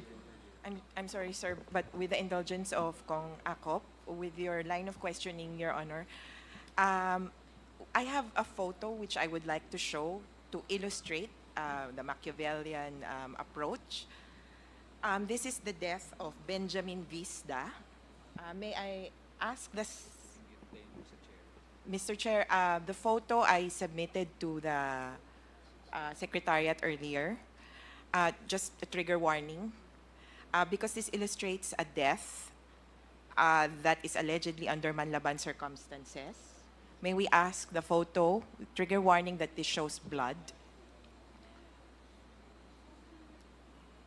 This is the death of Benjamin Vista, who was killed by the DEU Manila Police District, Station 1, under Colonel Redentor Ulsano on October 4, 2016. He was in handcuffs, Your Honor, and was shot several times in the head and has a defense-type wound through and through in the arm. And I believe, Your Honor, this is in the context, and if we can zoom in, he is in handcuffs. And I believe this supports Congressman Acop's line of questioning that this was really an intense approach to the war on drugs, Your Honor. And this shows that those who heard the President encouraging these kinds of scenario to perhaps set up this kind of killing. Thank you, Your Honor. Thank you, Attorney Conti. Mr. President, okay pa ho kayo? We can... Sir, mic please, sir. Mic. May basic training yung police na yung pinapakita mo, tinatalian mo. What? Anong tinuturo ko sa inyo sa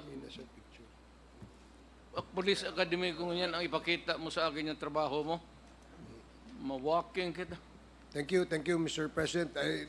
photo na yun, nagpapakita ng mga abusadong trabaho ng pulis. Kaya hindi yan, ho dapat sir. dapat po yan ay kinukundina. Marami yan, sir.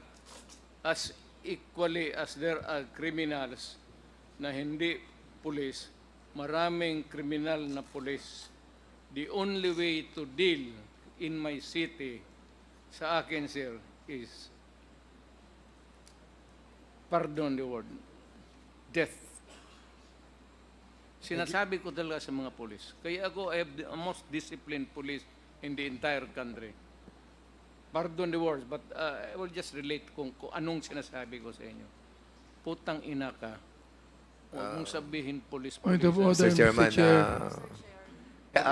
Mr. Chairman, consistent with our rules, a while ago, Mr. President, tatlong beses niyo po sinabi yung word na GAGO. And I move, Mr. Chairman, that we delete that from the record. And also that word as well. Please, to the stenographers, please. You delete. can even erase my mouth, sir, if you want. You strike off from the record the foul language that was that we heard. Mr. President, kayo po ba pwede po kayong magpahinga. We can excuse you if you like. No, sir. But i-backbite pa ako ninyo dito. Nandito ako No, sa harap ninyo.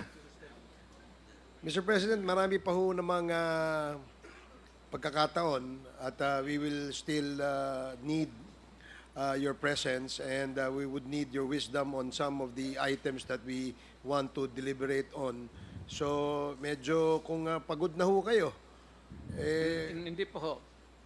Kung Sir. hindi kayo pagod, hindi pa rin ako pagod. Sabay na tayong mapagod para sabay tayong umuwi. Mr. President, we have a lot of topics in the next hearing pa po, sa POGO and also dun sa public accounts. So, Interesado rin ako, sir.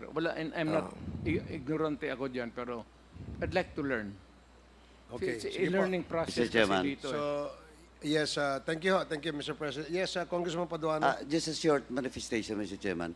Anyway, Mr. Chairman, this hearing today supposedly was postponed, no, for November 2021. Now, this is just a short notice for everyone, and that includes the members of this committee. Kaya nga, marami ring wala. And we post for this hearing today because of the presence of the former president. And we take it as an opportunity Thank you, sir. to have him. Now, we have to continue the hearing on the next schedule, Mr. Chairman. Kasi alam mo, for example, we have some documents that we need for the next hearing that address to the former president, particularly the statements that was made and the presentation that was made by former Senator Trillanes.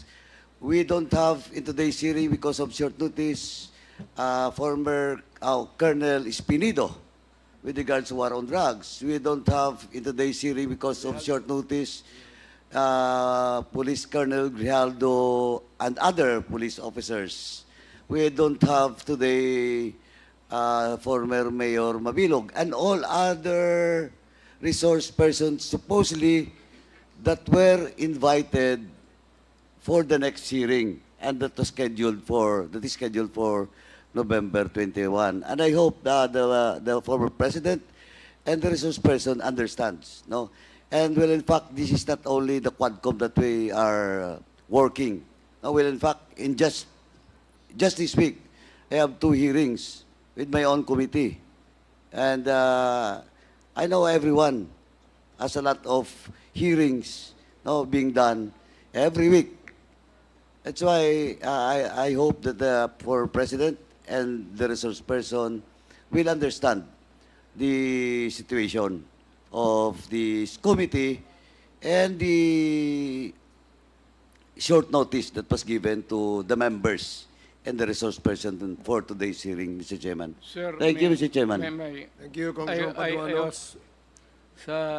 I was once a member of this august body. So, naintindihan ko, sir. Thank you, thank you. Nandito Thank you, lang ako. thank at you, your- at Mr. your President, for service. understanding. Thank you po. Thank you, Mr. President. Magkasabay po tayo noong 1998 sa 11th Yes, sir. Congress. Mr. Chair. Yes, Congressman Adjong. Yeah, Mr. Chair. May I have at least two questions that I'd like to ask, just for a clarification, Mr. Chair, and confirmation, Mr. Chair. Okay, you have 10 minutes. Yeah, Mr. Chair, I was listening to the exchanges between Chairman Acop, Romeo Ancop, and the former president, and I thank the former president for responding to the questions of Congressman Acop candidly and honestly, and for being straightforward. I also pick up one of the questions from Chairman Acop when he asked the former president was he's willing to sign any waiver, and straight away the president gave an answer, affirmative answer. Bangko, sir? Yes, the Yes. waiver. Yes. So I'd like to ask again, Mr. Chair, for fairness sake, no, to the former president. Did I hear it correctly? Hindi, ganito lang, sir. Give me one purpose. Isa lang. Bakit i-produce ko i-produce ko? Ang problema, yung bank account na hindi yung akin lang yan, pati sa asawa ko. So, I cannot waive her right to secrecy. Ako wala akong problema. But the problem is, joint account yan eh. So, I have to ask my wife to appear here and to ask her if she is ready to waive the bank secrecy law. So is it, okay, thank you very much for that, Mr. President, for clarifying. So is it now the understanding of the committee when the former president was asked by Chairman Acop that would the president be willing to sign any waiver, would that be safe to assume, Mr. Chair, that would be conditional? Or because I presume when the former president right away answered the question of Congressman Acop, I presume that it was actually in affirmative and it was actually in all candidness, all honesty. I'm The sorry? problem is, what is the purpose of this investigation? Am I under the investigation? Bakit ako mag-produce maghingi kayo ng bank accounts ko? Yes, Mr. Chair, I was just merely requesting. What is my purpose here? No, Mr. Chair, with all due respect, I was just merely confirming. That's why when I asked the former president, confirming and to elaborate further on the question propounded by Chairman Acop, it got my curiosity and I got intrigued because, when the question was straightforward and the answer was also given straightforward. I was just confirming now, Mr. Chair, with the former president. Yes, please. Ayaw ko kayo magduda. So, if not in public, I'll give you a copy. I will show you a copy on condition na it sticks with you. Thank you. With that, Mr. Chair, I guess it was clarified by the president. I would have wanted, for example, for the response of the former president to really be in accordance with how he responded in affirmative, but based on the clarification right now, Mr. Chair, it seems that yes, it seems that it was conditional, no, Mr. Chair. Just for a confirmation lang po and for clarification, Mr. President. Hindi, ang kasi ang Mr. problema Chairman. sa joint account kasi yan. So, I had it back of my mind about my wife. Okay, I understand that, Mr. Chairman, Mr. I'm President. sure you have a wife and you have bank accounts. Yes, I have a lovely wife, Walang yes, Mr. solo President. dito na may bank account tayo. It's always, pagka may asawa ka, joint talaga yan. That is the Filipino way of doing it. Thank you, Mr. President, you. for your straightforward answers. Thank you, Congressman Mr. Chairman. Adjong. Yes, former Senator Trillanes. Well, just for the record, joint account between Duterte and Vice President Sara Duterte. So sila not the wife. Yun po ang dun sa nakuha natin. And just like what I anticipated earlier, Mr. Chairman, na yung pagsasabi niya na he's willing to sign a waiver, it's the same thing. It's always a bluff Ngayon, yung sasabihin niya, sasampalin daw ako, pipirma siya ng waiver, sige po, pwede, papayag ako, sampalin niyo ako, pero pirma muna kayo sa waiver. Hindi pa Mr. rin, Chair, so it's a Mr. block. Chair, point of order. Just to maintain decorum in this proceeding, and just to be fair, may we request the former senator not to provoke any resource persons because that won't do any good to anyone. I apologize, Please, Mr. thank you Chairman. very much, Mr. Chair. Mr. Chairman, ipakita ko lang yung video noong 2016 na ginawa namin na inadmit niya na yung ownership of those accounts, Mr. Chairman. May mga dates po yan. Gano'ng katagal itong Mga 1 minute. Make sure it's short kasi... It's even shorter. Mabilis lang. Sige. Yes. Technical? Comsec?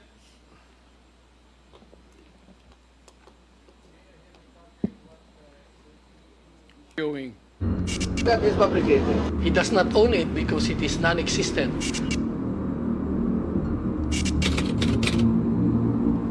Little less than 200 million. Anak na rin ako ng mahirap.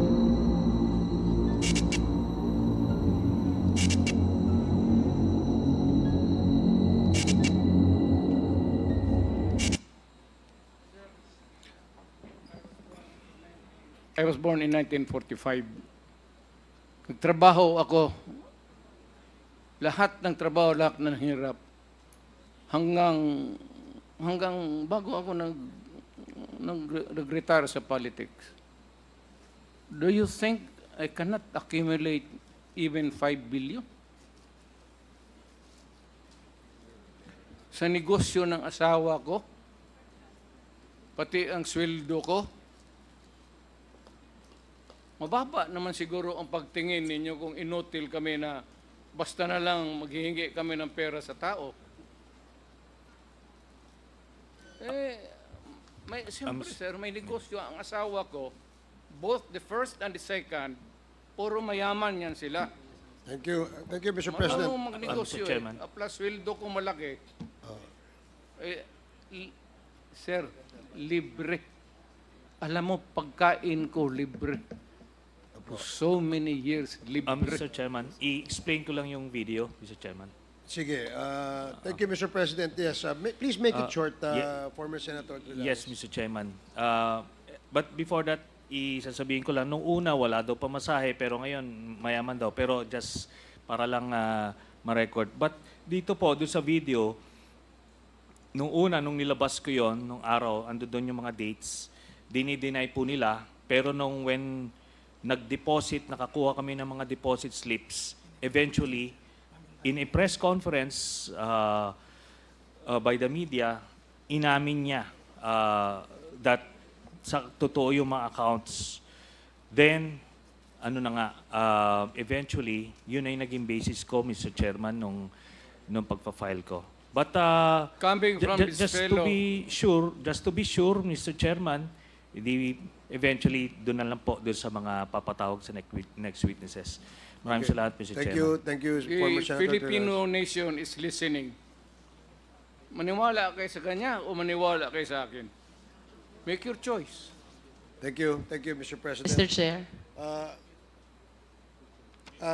Congresswoman Jinky Luistro, you're recognized. Mr. Chair, my questions are directed to the former senator. Ma'am, I understand that almost all your cases were dismissed already. That is correct, Your Honor. All cases were dismissed already. There are 3 cases. First one was dismissed, granted, the demurrer to evidence was granted in 2021. And then the second case, acquitted po ako in 2023. Although that acquittal was elevated to the Court of Appeals, or was questioned before the Court of Appeals by the Office of the Solicitor General, nam labag po sa principle of sa right against double jeopardy. Kasi acquittal nga po. The third case was also dismissed this year, the last third trumped-up drug charge or case was dismissed. Na-dismiss po nung July lang of this year. So, wala na po. And all these cases pertains to violations of the dangerous drugs law? Yes, conspiracy daw po to commit illegal drug trading. At first, it was just an illegal drug trading, consummated. Pero na-realize ho ata ng mga prosecutor ng DOJ na mahihirapan sila sa isang consummated illegal drug trading na charge dahil wala nga real evidence, walang physical evidence, walang drugs. Hindi nila in-identify. Ano ba yung drugs na trinafic ko? Wala hong allegation, wala yun sa information. At walang money trail, walang paper trail. So inamend nila po yung mga charges into conspiracy to commit illegal drug trading. Obviously believing that testimonial evidence would be enough. But as it turned out, hindi. Kaya nga po, na-dismiss yung tatlong kaso kasi nag-rely lang dun sa mga laway nung mga perjured witnesses na mostly believed convicts. I remember, ma'am, during the previous hearings, you made mention about witnesses who recanted their testimonies, which were used in the prosecution of your cases. And if I may add, that includes now Colonel Espinido, who in one of our hearings likewise recanted his testimonies. Can you please enlighten us? Sino po ba itong mga testigong ito na ginamit sa kaso nyo who eventually recanted their statements? Yes, Your Honor. Yung pagkabanggit niyo po kay Colonel Espinido at kay Kerwin Espinosa, opo, narinig po natin, narinig yung kanilang mga akusasyon sa akin. Pero sila po, hindi po sila ginawang witnesses in any of my 3 cases. Dun sa mga 3 cases, ang mga ginawa nilang witnesses are mostly yung mga believed convicts. Now, some of them nag-retract. And then including then yung former OIC of Bucor and former NBI Deputy Speaker, NBI Deputy Director Rafael Ragos na nag-recant din po. And that is why na-acquit po ako dun sa second case. Kasi yung si Ragos lang po ang talagang key witness. Kung naniwala sila kay Ragos na nag-deliver siya ng pera sa bahay ko, baka nga hindi ako ma-acquit. Although, hindi rin po yun malinaw. Yung kwento na yun na nagdala siya ng pera on 2 occasions sa aking bahay. Now, yung recantation, so nag-recant si Ragos, nag-recant sa kaso na yan. And then meron hong dalawa, I cannot recall the names of the believed inmates, nag-recant sila in open court. Na yung iba po, sumulat po sila sa handling judge ng remaining case, yung third remaining case. Sumulat sila na nais na nilang mag-recant dahil kino-urge lang daw sila at natakot po sila sa kaligtasan ng kanilang pamilya. Kahit ho ganon, sumulat sila diretso sa handling judge na magre-recant na sila. Dinismiss pa rin po ng handling judge. Kasi kahit wala po yung mga recantation na yan ng mga witnesses, ang conclusion ng judge, hindi credible ang mga witnesses na yan. Marami siyang nakita, inisa-isa niya. It was such an exhaustive decision or order granting demurrer to evidence. Inisa-isa niya yung mga testimonya ng mga believed inmates at nakita niya yung mga diferensya, yung mga inconsistencies on material points, yung incredulity, yung imposible na mga sinasabi nilang mga sitwasyon na kwinento lang nila na walang corroborative evidence, laway lang nila. So hindi na po kailangan yung recantation kasi dinismiss na po. Kakailanganin namin ng recantation sa panig ko, sa panig ng aking mga abogado, kakailanganin namin yung mga recantation dun sa isasampa naming mga kaso against doon sa mga may kinalaman, may role, may hand doon sa pagfa-fabricate ng mga ebidensya, pagfa-fabricate ng kaso against me.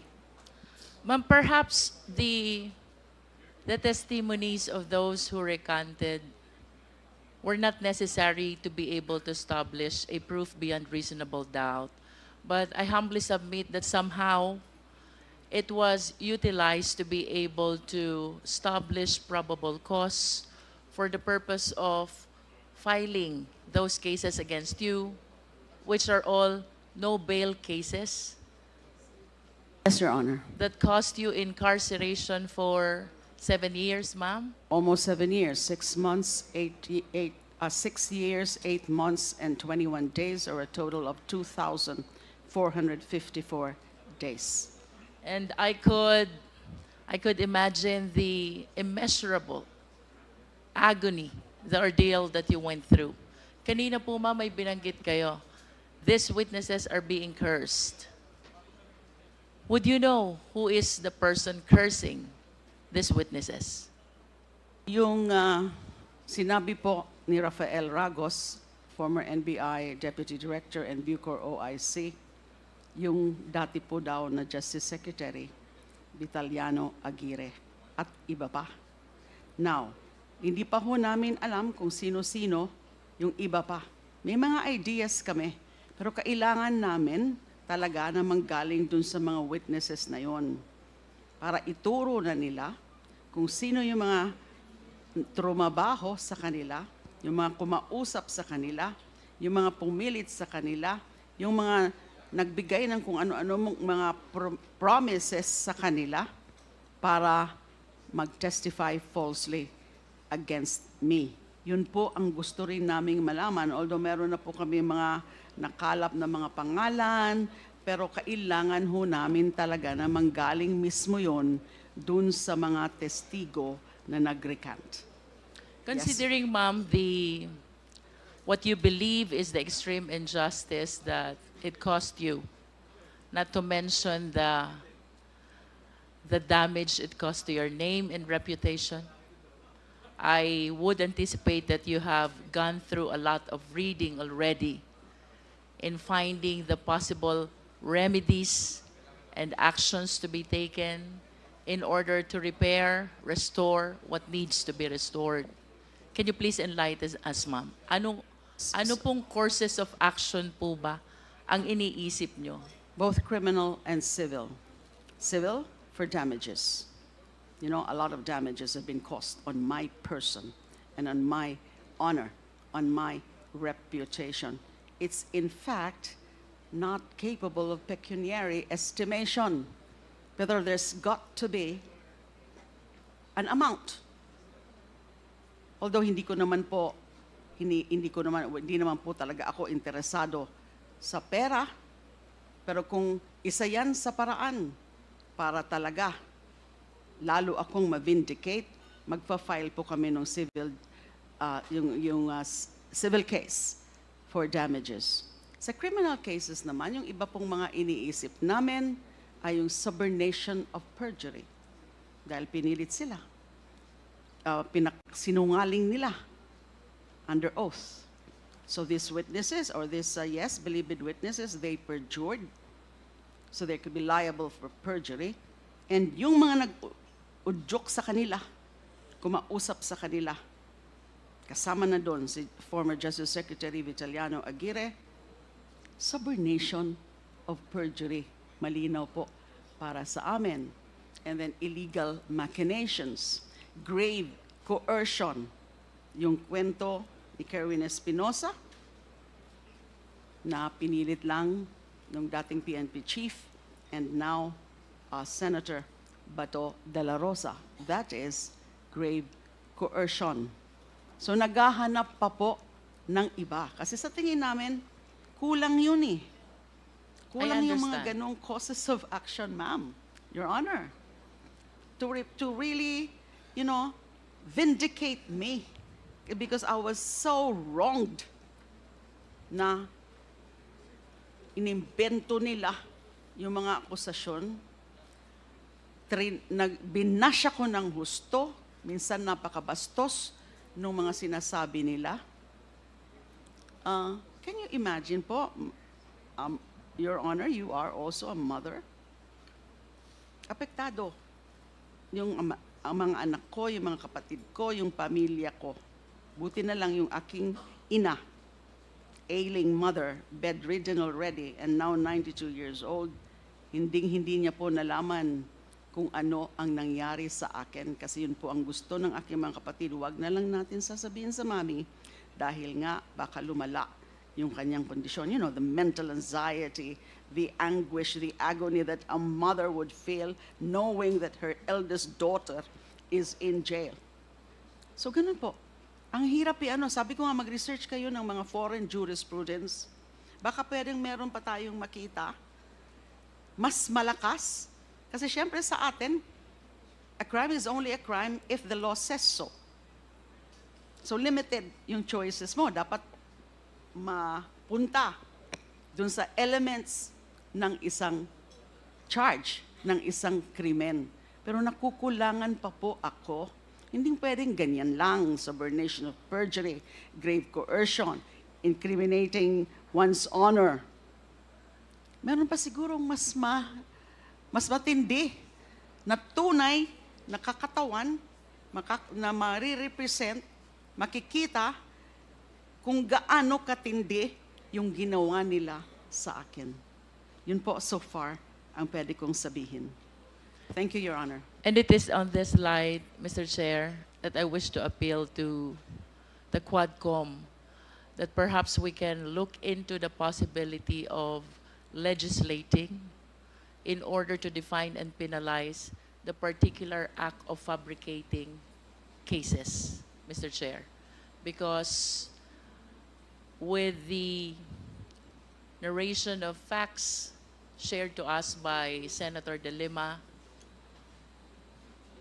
indeed, the agony, the ordeal, the damage is immeasurable, and I conform to her position that the courses of action that she is considering to file are indeed insufficient and not commensurate to what she went through already. So I hope that the QUADCOMM can consider as well looking into the possibility of defining and penalizing the crime of fabrication of cases. Thank you, Mr. Chair. Thank you, Congresswoman. Mr. Chair. Thank you, Congresswoman Luistro. Yes, we will consider that. In fact, we already asked the Secretariat earlier to conduct research on the said subject matter that you have just mentioned. Mr. Chair. So, yes, Mr. President.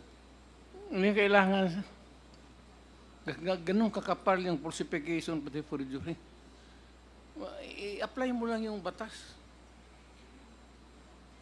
We will also consider that, Mr. President.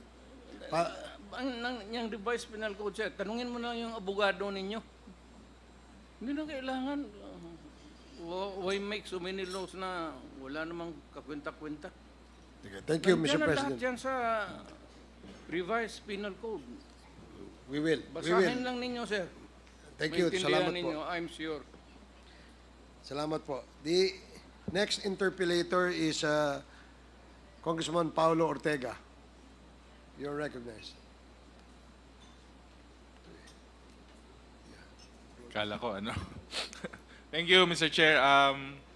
Babalikan ko lang po yung line of questioning ko kanina with the confirmed na meron naman po talagang binibigay na pang-operation during the war on drugs. Nasabi po ng dating Pangulong Duterte na dati nagkakaproblema po kasi nga yung mga yung mga nagloloko po na policemen natin, rumaraket po sila, former President. Kaysa mag-operate po sila within the bounds of the law, rumaraket na lang po sila para magkaroon ng extra na pera. Maghingi sa iba. Yes, sir. Sa in-check yung karamihan. Yes, sir. Na-mention niyo po kanina. Ngayon, Mr. Chair, during my line of questioning kanina, I asked the former president na alam niya po, he was aware kung ano po yung nangyayari sa baba, and he was on top of it. Of course, he was the umbrella. And klaro po na, syempre, hindi niya po ima-micromanage yung mga nangyayari sa baba. Pero he was fully aware of what was happening, and it was getting a little messy, yung war on drugs. Yung reward system po kaya, Mr. Chair, former President, hindi rin kaya parang same din yung effect niya na parang na-amplify po dahil because of the reward system, parang na-amplify po na parang bounty hunting scheme po, parang mas nagkaroon ng lust sila for, kasi nga po parang may hinahabol sila eh. Parang may hinahabol po silang number, parang may quota, para po silang may hinahabol na in terms of the operations. Hindi po kaya, babalik po ako na, wala po bang nagawa dun sa policy with regards dun na it was swirling out of control, na baka po mas na-intensify po yung pagkakaroon po ng reward system, mas lalo pong naghahanap, kumbaga, yung mga ating mga kapulisan. Mr. Chair, former President. I'm supposed to answer the question. Sir, bago ako naging mayor, naging special counsel ako. Naging prosecutor ako. Naging pataas na hanggang presidente. Sa panahon ko, ibang mayor, pwede siguro yan. But I'm talking only sa pagka-mayor ko. I cannot control what the others were doing or did sa kanilang panahon. Sa akin lang, sir. Hindi mo ako maloko. At alam ng mga polis, hindi nila ako maloko. Kasi babarilin ko talaga sila. Alam nila yan. Fiscal kasi ako eh. I started special counsel. I was doing investigation and trial, even as special counsel. Then as a prosecutor, I rose from 4th, 3rd, 2nd. Inabot ako ng pagka-vice presidente. Ang polis sa Davao, sir, hindi talaga magloko sa akin yan. Alam nila, babarilin ko sila. Totoo yan. At ayaw ko na lang sabihin, tangin mo lang kung sinong pulis na binaril ko. Ngayon nga namatay, pero talagang binaril ko. Sinabi ko kasi, pag niloko ninyo ako, babarilin ko kayo. That's the deal. Kaya, mayor ka, sir, kung hindi takot ang kriminal, hindi takot yung pulis mo, nagkakalat yan, isi-isi ka lang kasi pulis. Because dumaan ako pagka prosecutor before I became vice mayor. So hindi mo ako pwedeng malaruan. Kasi sir, ang totoo, I'm not trying to be funny. It may leave a bad taste in the mouth. Sir, kung hindi ako naging piskal, hindi ako naging abogado, hold upper na ako, matagal na ako namatay. Mr. Chair, former President, nung pong panahon na, yun nga po, kayo yung Pangulo, parang siyempre nakikita nyo naman po araw-araw yan sa news, nakikita po natin yung effects nung polisiya. Was there any attempt to improve or to correct the policy on the drug war or even the reward system during that time? Wala, sir. Pagka ayaw kong nangyayari sa siyudad, Iloilo for example, nakikita ko naman sa briefer yan gabi-gabi, yung crime situation. Nakalagay yan. Western Mindanao, Iloilo, gano'n. Kita, homicide, rape. Nakikita ko yan. So pagka umaga niyan, tinatawagan ko, tawagin mo yung chief of police. Ano nangyayari dito? Or, pag sinabi, sir, si Mayor, sa harapan niya, ito, sa harap ko, chief of police mo, na nagreklamo, iniipit mo raw, nakikialam ka. Totoo ba ito? At huwag mong takutin pagkatapos, kasi ang sasabihin ng totoo, yun ang papaniwalaan ko. Baski Mayor kaharap. Mayor ng Iloilo, lahat na. Tinatawagan ko sa harap mismo nila. Nagnikramo, sir, paano sir, si Mayor sir, nakikialam ha. Tawagan mo. Yun ang, that was the way I was handling.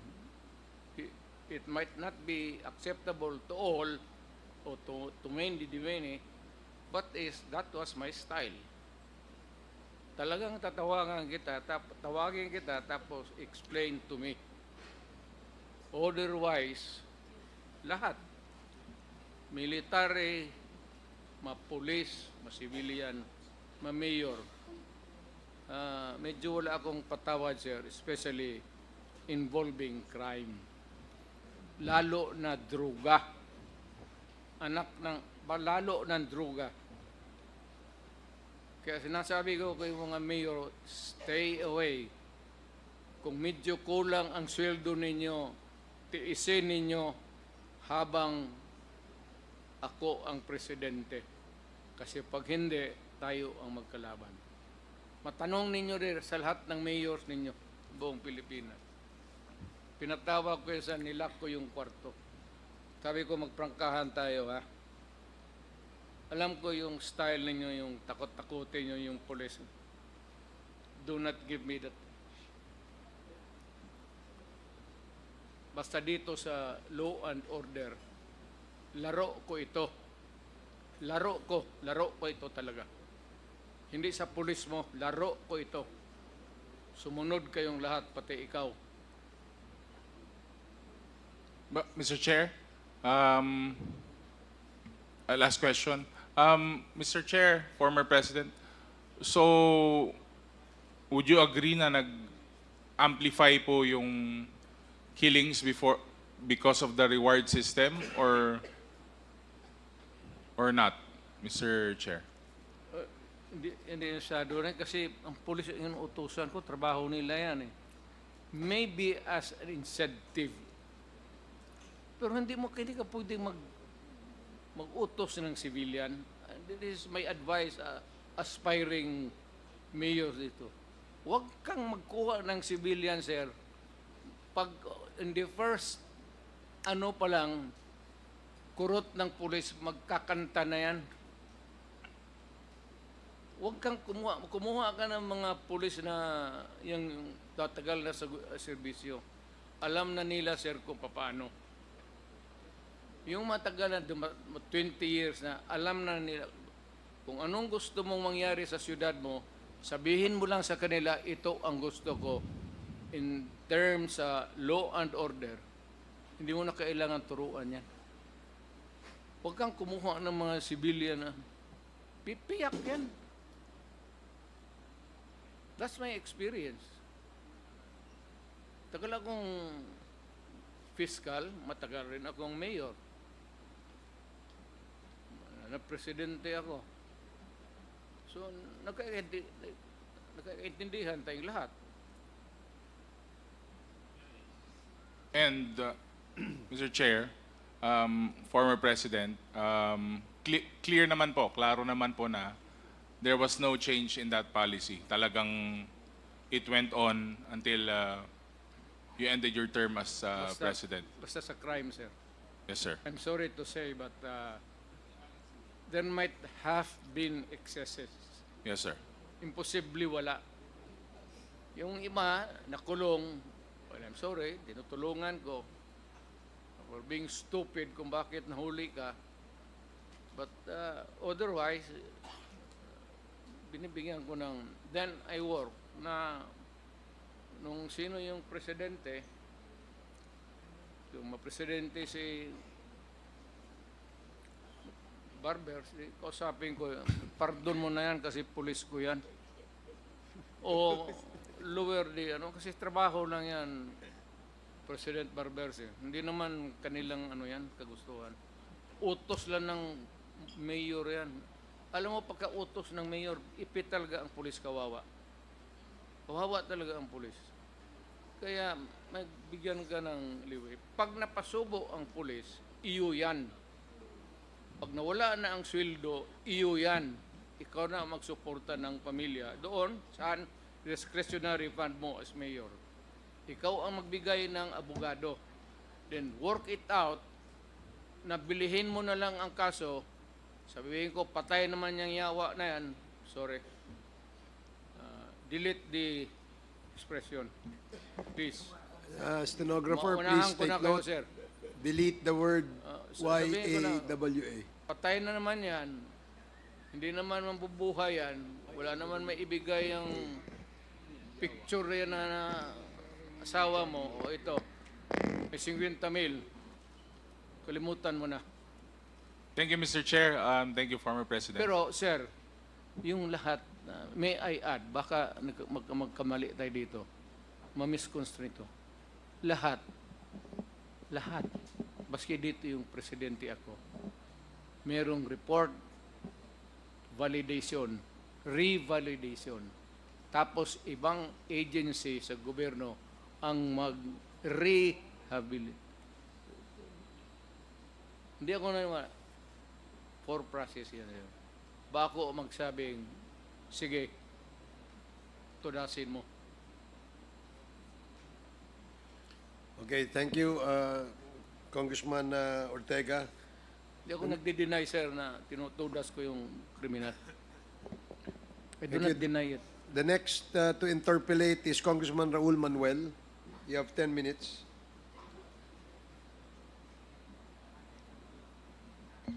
Thank you, Mr. Chair.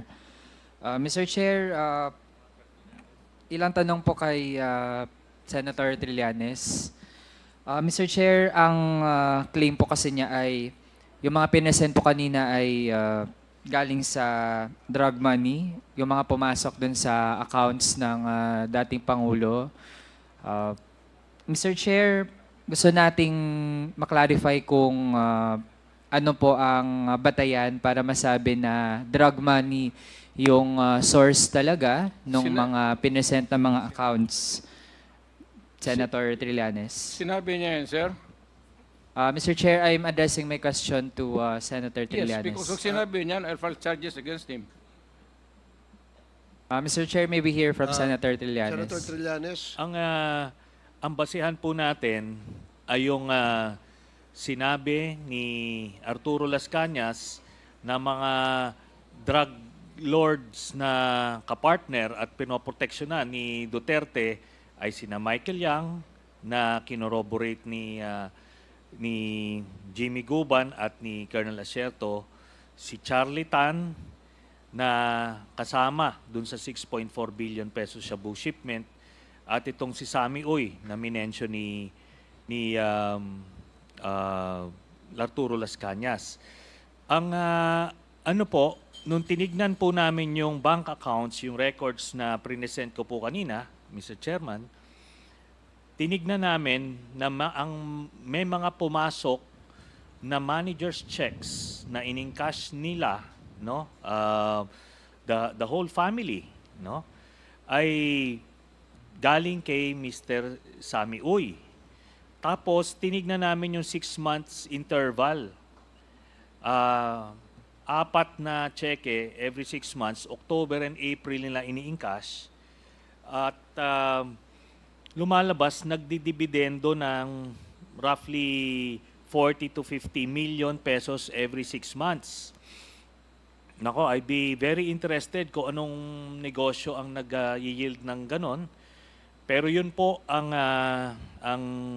lumabas dun sa aming pag-aaral Tapos based na rin dun sa, yan po yung documentary evidence, yan na yung paper trail, yung money trail, at based doon sa testimonya ni Arturo Las Cañas being an insider doon po sa grupo ni Duterte. Okay, Mr. Chair, follow-up po na tanong doon.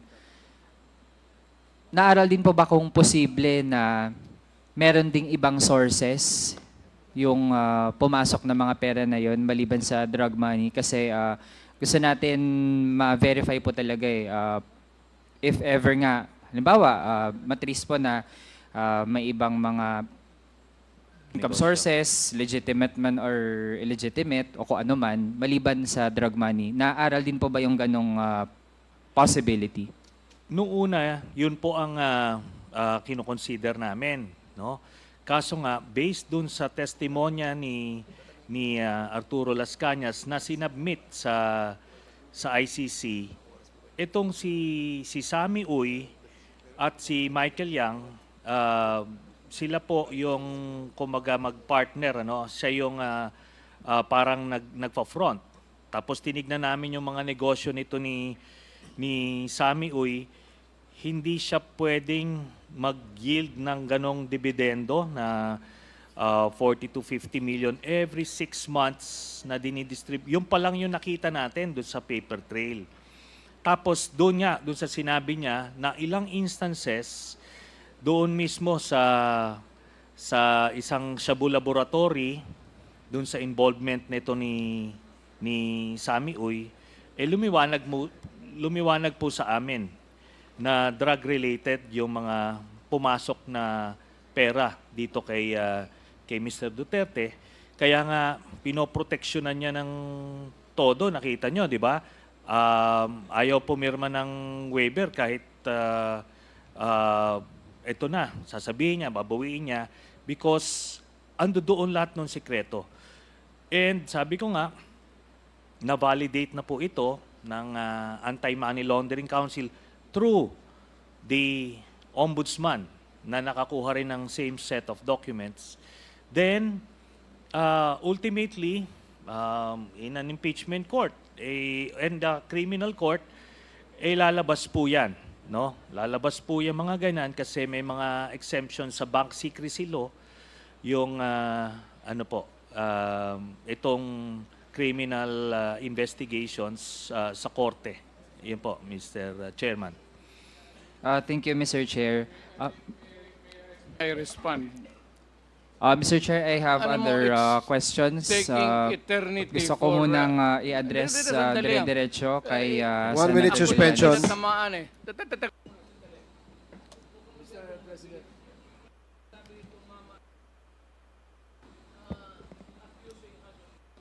You're suspended.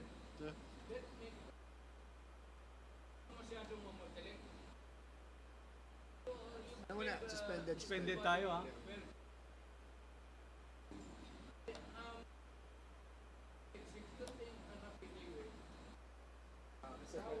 Mr. President, suspended po. Suspended po tayo for the meantime. Sige.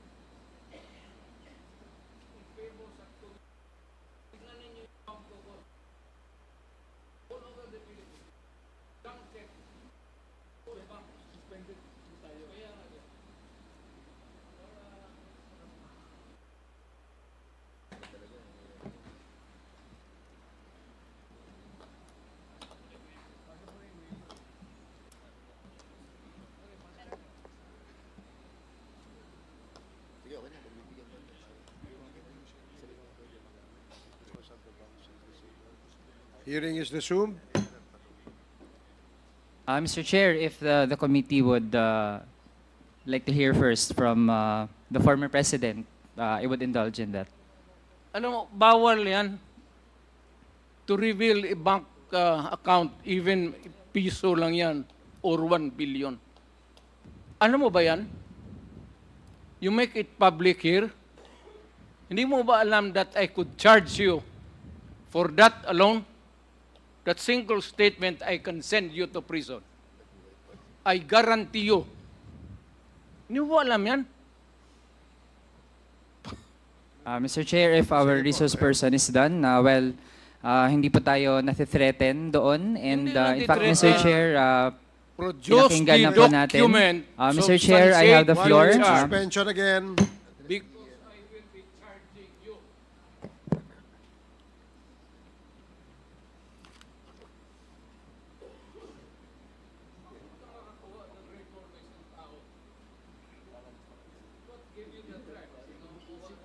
Ikaw pa? Ano ka man? Sino bang niluloko mo dito? You go home and plant whatever you want to plant. Ayaw kong sabihin.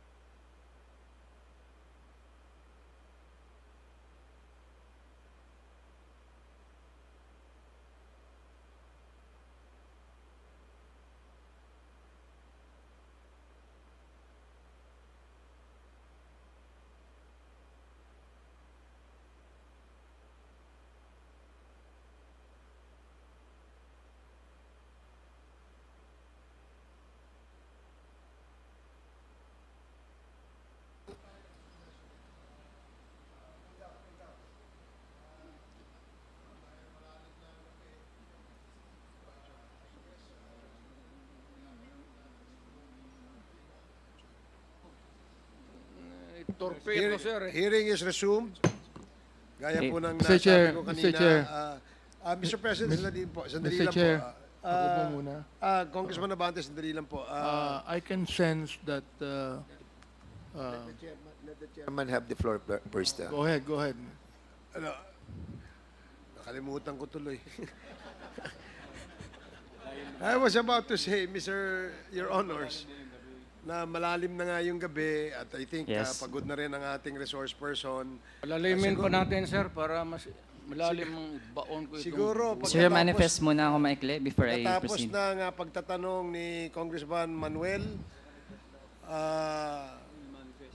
itutuloy natin itong ating hearing sa susunod na scheduled hearing natin, which is on November 21st. So, yung masyado yun, sir. Bukas siguro. Mr. Chair. I cannot wait. I really cannot wait. Kumakatin na yung paa ko pati kamay ko. I cannot wait. Mr. President, gusto po namin kayo makapagpahinga. Ayaw ko rin, sir. Total, sabay naman tayo. Kung babagsak ka dyan, babagsak rin ako. Medyo Gusto matagal pa ko- po tayo bumagsak dito, Mr. President. At saka, anyway, maaga pa, sir. ito ang ano natin, siguro, unless there is a motion from any of my colleagues here and my co-chairs, Mr. if Chair. You want to continue. I object. Can I speak? Okay, Congressman Abante, you're recognized. Ako po yung nakikiusap sa ating presidente. Ayos, sir. Pag ikaw ang nakikiusap, surrender. Pag nire-respeto ko yung tao, sir. Mapahinga na po kayo, please. Sir, pag sinabi mo... Kasi sense ko po, nagmumura na kayo, kaya kailangan magpahinga na kayo. Respect you. I will follow what you say. Salamat po. Pag Thank you very wala much. akong respeto sa iyo, sampalin kita, gago ka. Pakisabi Okay. niyo po na i-delete. Kayo na lang magsabing i-delete. Sige po. I-delete na lang ninyo lahat yung sinabi ko. Maliwanag po Para wala nang masabi ang tao. Lahat na total, baka sabihin ninyo, palusot lang. Let the investigators find out. Or, I will give you a blanket authority, sir. Mr. Chairman, I move to suspend this hearing to the... Open my bank account. Mr. Chair. Yes, sir. Let us wrap up first. By, Yeah, Mr. Chair, to wrap up lang, Mr. Chair. Sige, pagkatapos po nito ay tayo po'y mag-suspend. So, yes, please Yes, Mr. make Chair, make actually, it very short. Yes, actually, Mr. Chair, marami pa akong mga tanong. Tapos, sabi nga rin naman po kanina, pwedeng hanggang 2 a.m., 5 a.m. tayo. Bakit ba yung kamay mo Actually, sa Mr. sasayaw? Chair, ako, kaya din naman natin yan, lalo na nung mga budget hearing, araw-araw ganun yung mode natin. Kaso lang, Mr. Chair, based sa sitwasyon po ng ating resource person, kahit na actually ay bibigyan ko rin naman siya ng panahon para makapagsalita. Gusto ko lang na ma-establish muna yung mga punto natin through our questions sa ibang mga resource person kasi po hindi lang naman po ang dating Pangulo ang ating resource person pero parang siya nagsasayaw po yung kasi kamay yung mo. nagmamadali, Mr. Chair, at tingin po natin hindi na conducive to the point na tinithreaten po tayo, pananampal, pagmumura.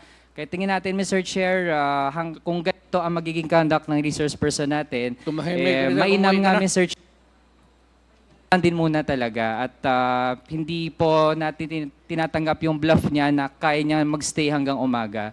So I'm actually willing, Mr. Chair, if the committee would want, I can pause with my questions and I'll let the committee decide, Mr. Chair. We continue. Huwag ka namang madali. Nandito ka na lang. Meron na pong Mr. na-wrap Chairman, up na po at meron na pong meron tayong pending motion. So, pending motion na ito pong hearing na ito, itong pandinig na ito ay temporarily ay isususpindi natin, no? At ipagpapatuloy natin to sa November 21st. Motion, sir. Congressman Dan Fernandez. yes, sir. Mr. I move to President. suspend this hearing. Okay, there is a motion to suspend this hearing and duly seconded and hearing no objection, the motion is approved. Maraming salamat po sa ating resource person. Maraming salamat po sa inyong lahat. At hopefully ay magkita-kita po tayo ulit